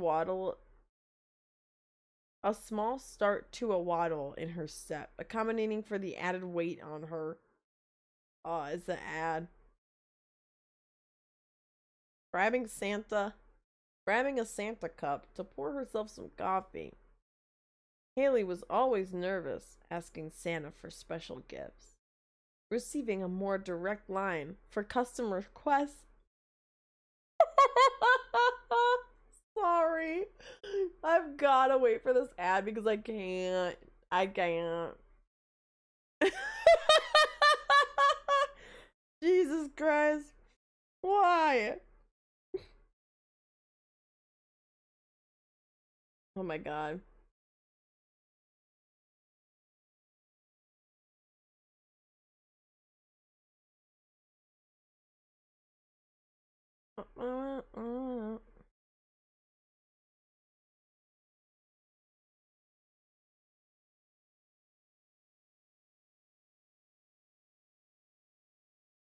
Whoa!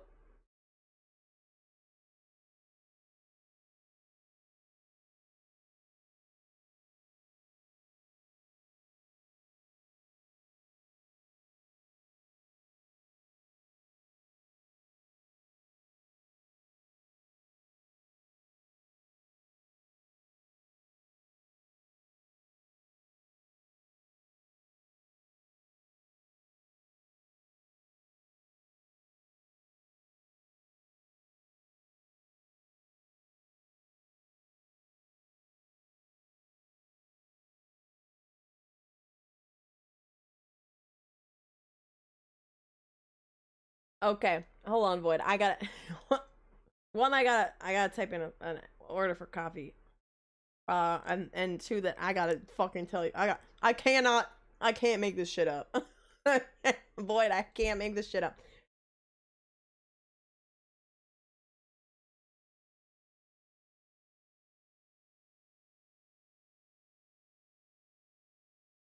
Oh, what the fuck is it called?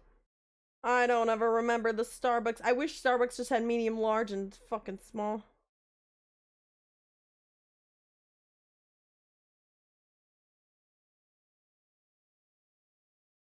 How do I find my...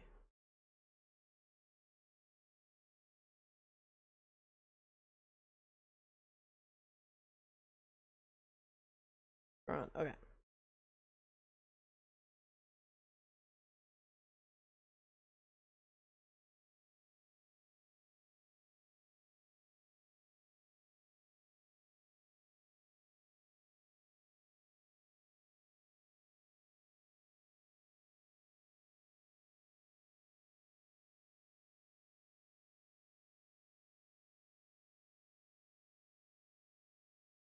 There we go.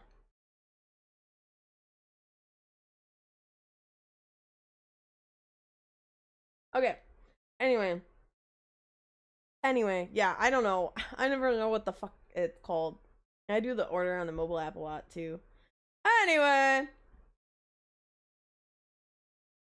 Haley was always nervous asking Santa for special gifts, receiving a more direct line for custom requests via Taylor Swift years ago. So Taylor Swift has a direct line to Santa Claus for custom Santa requests, apparently. How she was able to reach out to Santa directly to begin with was beyond her. Yeah, me too, girl. Just that he was more than willing to bend some of the rules for the right people, if they remain nice. As for those who were naughty, well, she was uncertain what he considered naughty, given what he delivered to her in the past. Jesus.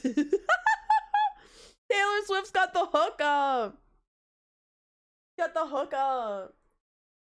It was only last Christmas, after getting engaged to Josh, that she showed him the gift she had in receiving special gifts from Santa. So this year, even if their unborn baby was the best gift either of them could ask for, he was still excited to finally make a wish to Santa, to which, by the sound of glee emanating from the grown man, was something he had found.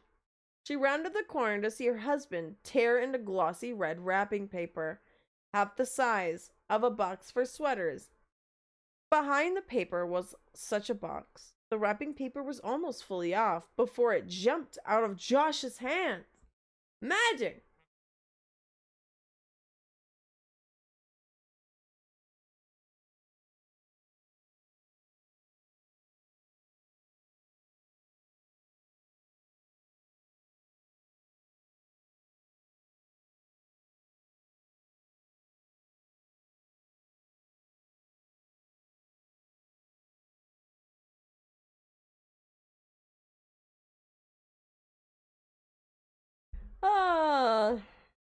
He jumped back, quite shocked at how the magic took over, while it landed on the floor, and its lid flew off to land near Haley's feet.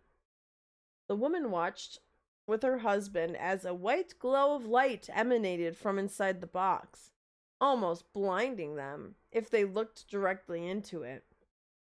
Haley knew little of how Santa's special magic worked. She would ask, he would deliver, little questions asked. The charm of his magic, after all. The only thing she needed to know was that it worked, and all that Josh cared about was how a woman started to pull herself out of the small box.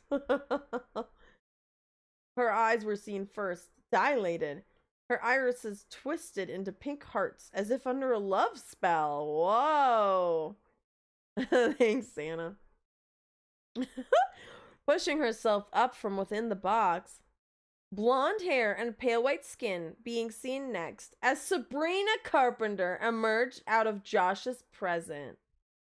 Josh looking down with a smile, Sabrina smiling back.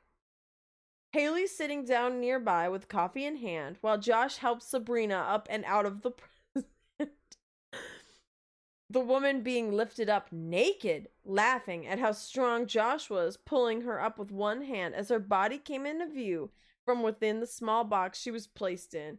How she fit into it, neither of them knew, just that her laugh had a small echo when she came out. Okay.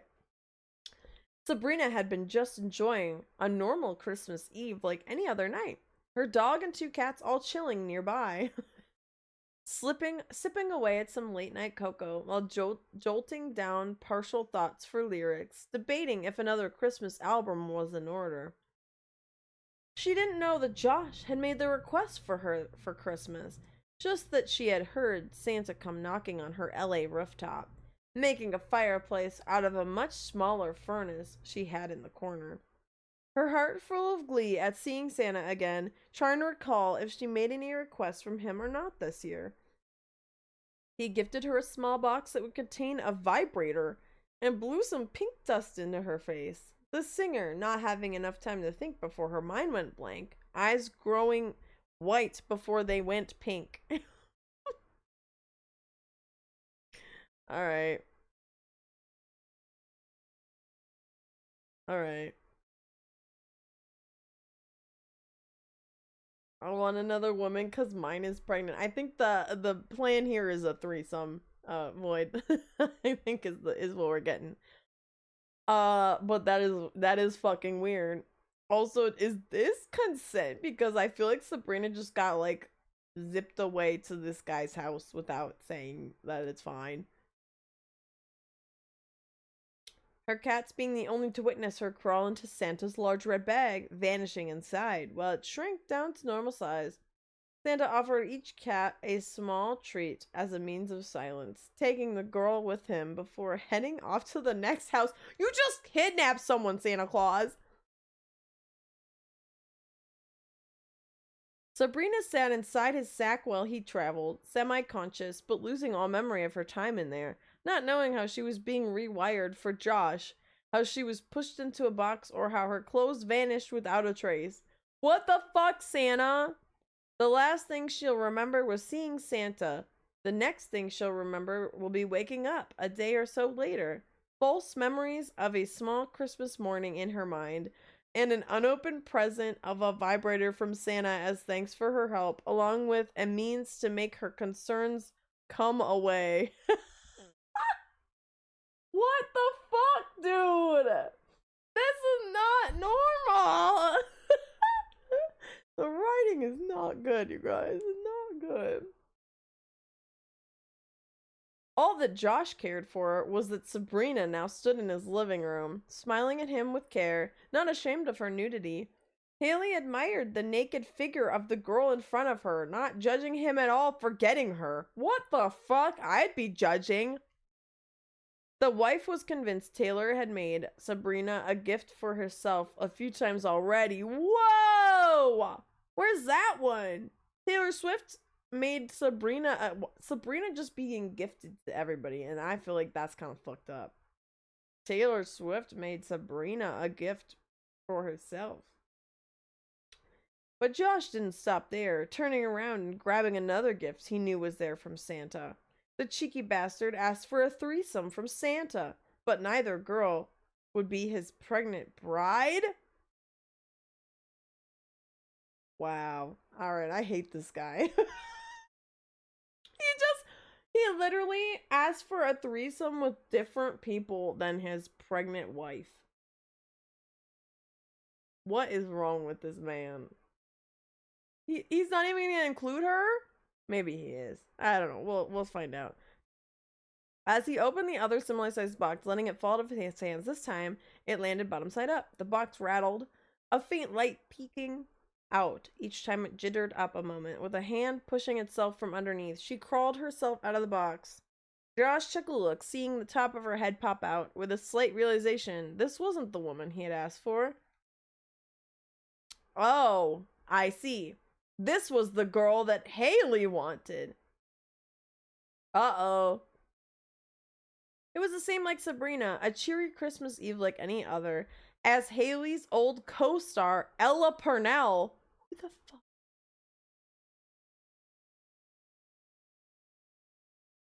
Oh! What the fuck? Ella Purnell from the Fallout. And also voices Jinx, I believe. If I'm not mistaken. Yeah. Alright.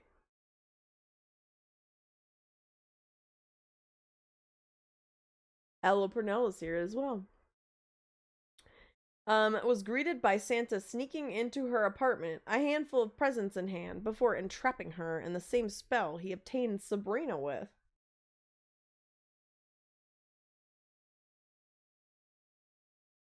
Right. Wait, what do you mean? Oh, a Fallout. Yes. I have not been watching it, but I kind of want to. I hear it's like they're gonna go to New Vegas, which I'm really fucking excited about. Anyway. So Santa trapped Ella Purnell with his weird fucking kidnapping magic. Her mind going blank, slipping inside joined Sabrina and one more. The other woman Santa was getting for Josh. All three slipping into boxes.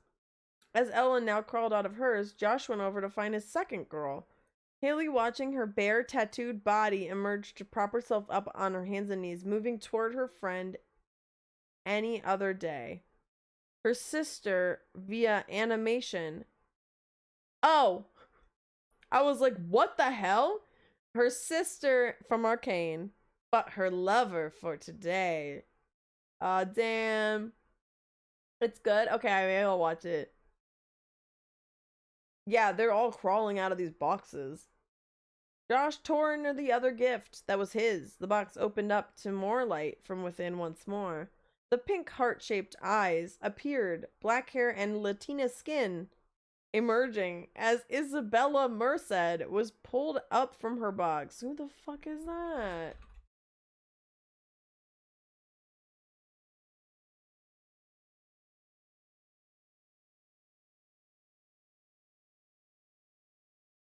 Really? He was in The Last of Us? The Dora the Explorer movie? He was in Superman? The fuck? Okay. Let's see.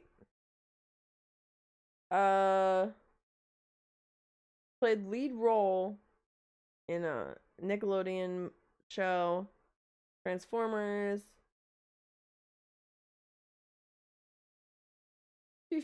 She starred as Dora from the adventure film Dora the Lost City of Gold and played roles in Madam Web, Alien Romulus. Let's see. Oh, she played. Oh, she was Hawk Girl in that new movie. The new Superman movie. She was. I loved Hawk Girl. She was Hawk Girl, and she was also in The Last of Us, but I don't remember who she played at all. But she was Hawk Girl in the new Superman with whatever the fuck his name is. The James Gunn one.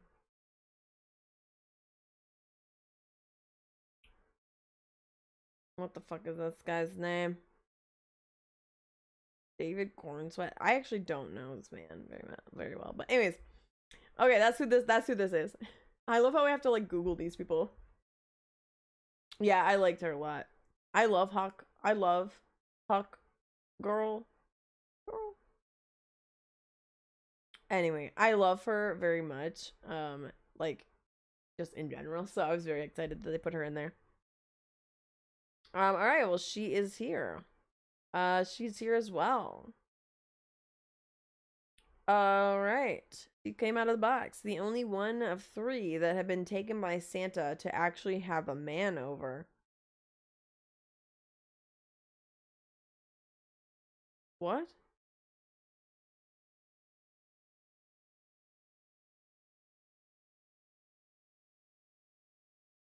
A winter fling, if anything, but Santa made him pass out on the couch with visions of at least 6 different women dancing in his head. What the fuck? I don't. Hold on. The only one of the 3 that had been taken by Santa to actually have a man over. A winter fling, if anything, but Santa made him pass out on the couch with visions of at least 6 different women dancing in his head. A lap dance, of course. I think.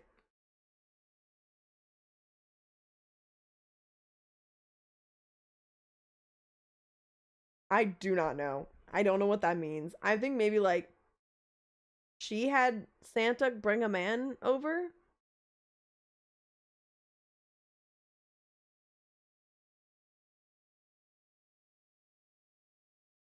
Maybe she at some point called somebody there. I don't know, but it's weird because it's like 6 women dancing in his head, passing out on the couch after a lap dance. I don't know. Anyway, Haley sipped her coffee.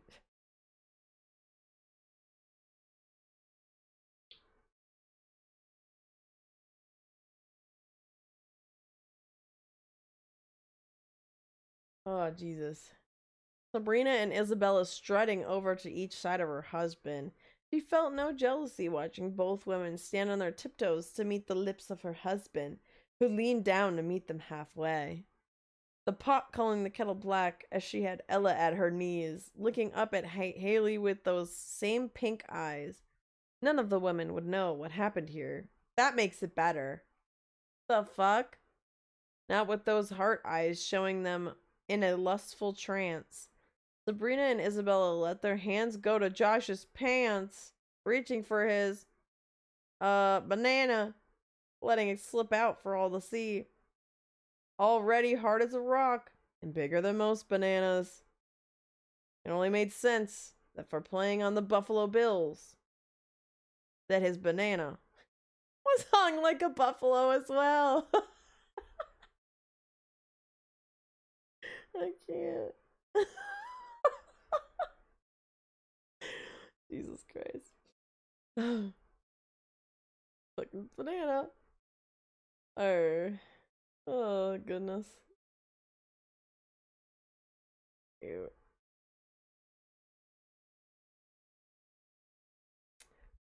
I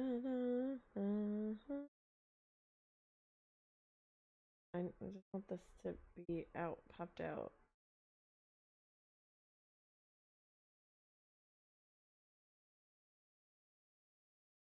How do I do it?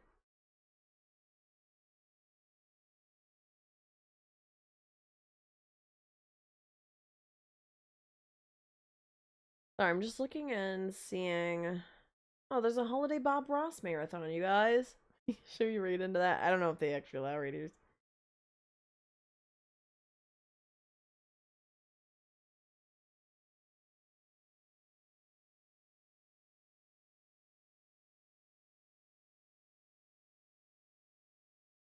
Cute.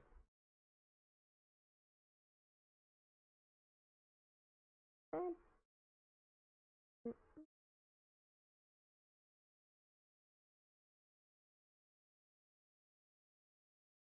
There we go. Oh my God. No, I want Followed people.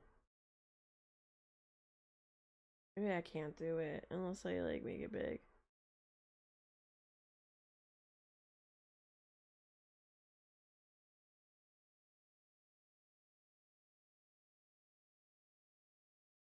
We'll figure it out eventually. Oh, that person is French. Anyway, we'll read a tiny bit more, and then I do have to head to my parents' house soon, so. His banana is hung like a buffalo as well. Beautiful. Did that work? Probably did, right?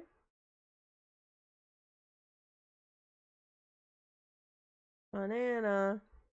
Haley admired her husband's banana between the hands of those girls, taking one last drink of her coffee before making Ella get up, admiring her friend's tattoos across her body. They really are focusing on the fact that Ella Purnell has tattoos.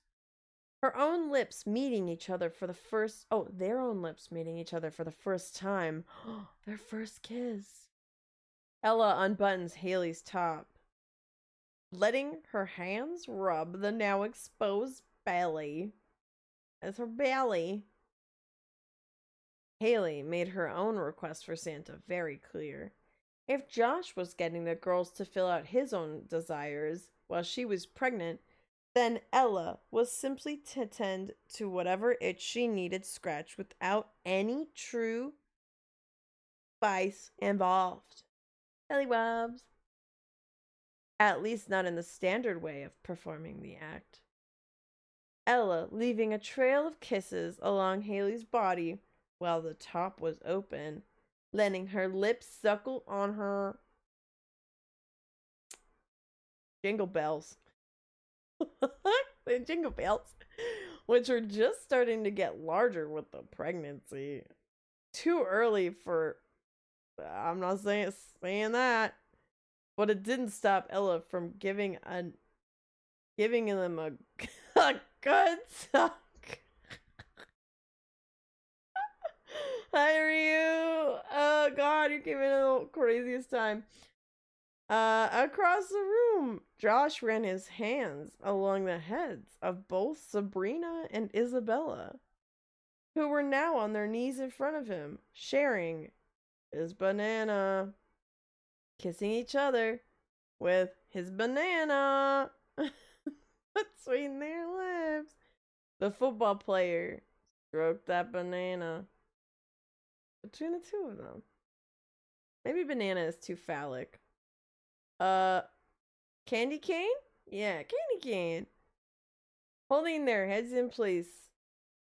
You simply thrust between them. The double candy cane job being more than what he wanted. As Ella kissed down the growing belly before pulling at Haley's pajamas to give her some freedom.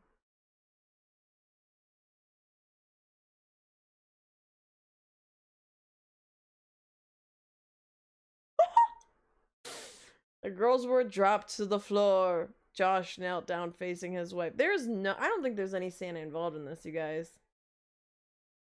Hold on, we're gonna fast forward. Yeah, they're smooching. Some would call infidelity. It was nothing more than an erotic Christmas present.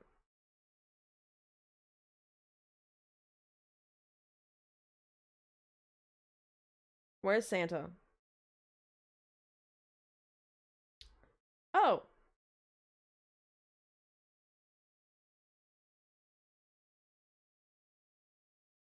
Okay. There's not even Santa.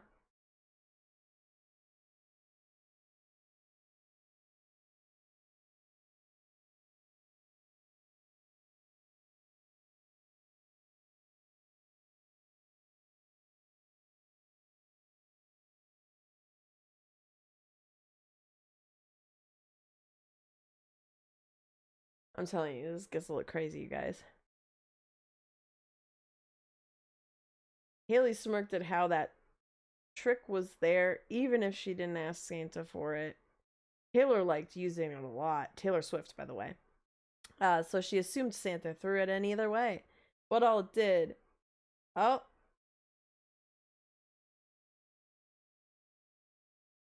I see. What the fuck? Came on command? Like, literally came? Oh my god. Ain't no way. Uh.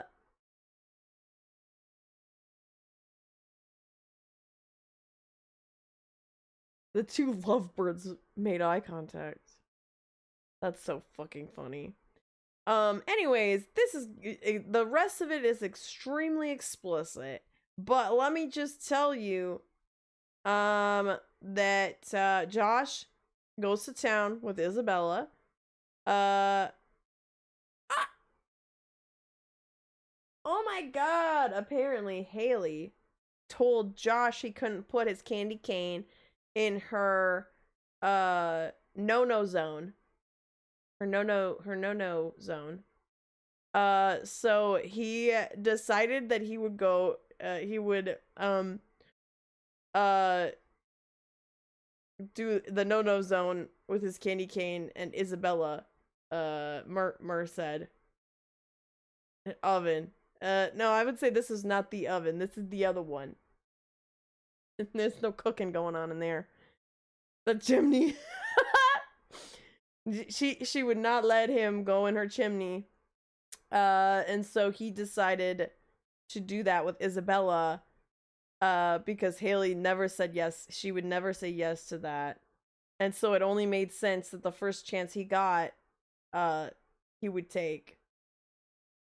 It only made sense.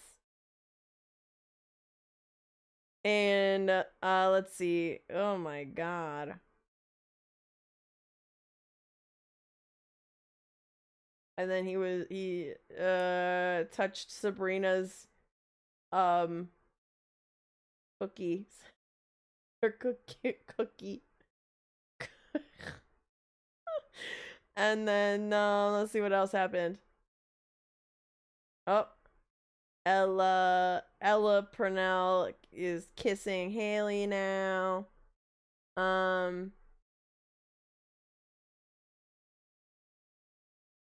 Wow.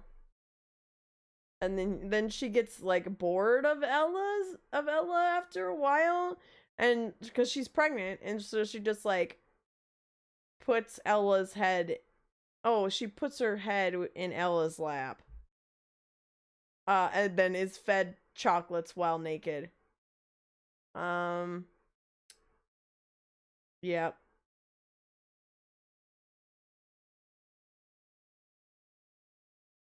And a bunch of other things happen that is very explicit. There is no Santa, unfortunately. Let's see. We'll read the last paragraph and call it good. All the women watching the wife receive a white Christmas right on her face. Holy shit. Oh my god. Oh, Jesus. Don't worry. She got a white Christmas after all. They would use them some more before the end of the day. And by that I mean the women that they fucking summoned out of nowhere. Josh shoving them all back in the boxes for Santa to pick them up after their use, now set on enjoying the presents they got to keep. And Haley pondered what else she could ask for next year. Perhaps a means of keeping their baby occupied while she and Josh went and got freaky. Whatever the case, she snuggled up with her husband, ready to enjoy the rest of her Christmas with him as the tree glowed with the dark, snowy night behind them. Planning to be just as nice next year. Wow. Don't worry, you guys. Anne Hathaway left kudos for this work. Anywho. So there's that, you guys. So fun. Oh, who the frick is streaming today?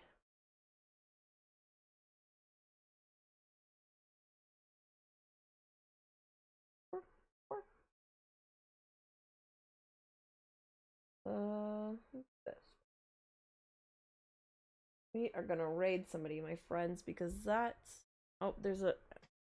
We'll end it in 30 seconds.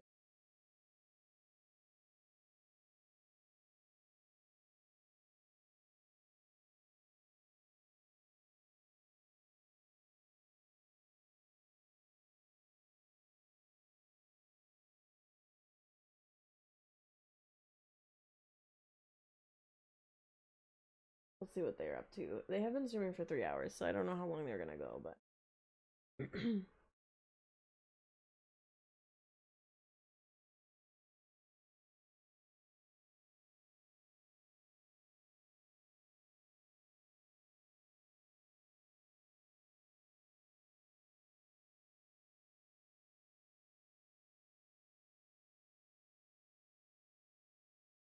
Let's see, what are they doing?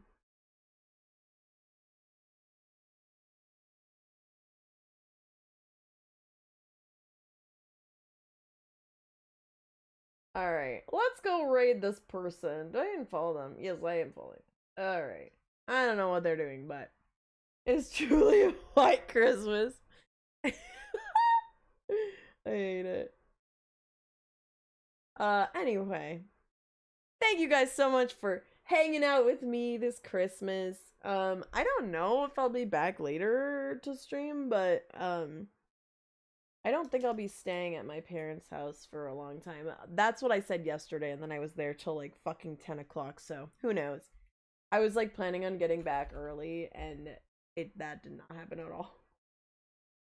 Oh, anyways, we're gonna go raid Satori Reigns. Hope I hope that they are still streaming because they are just chatting right now, and I don't know what they were doing earlier. So, let's go over there and hang out. I think they're just kind of vibing. So hopefully it's fun and nice. But thank you guys again for coming. Merry Christmas and happy holidays. To everyone. I hope you guys get some relaxing days ahead here. I know that the New Year's is coming up too. It was really fun to read our Sonic Christmas and also learn about some actors that I didn't know their names. So yeah. Let's see. Okay. We're gonna get this started.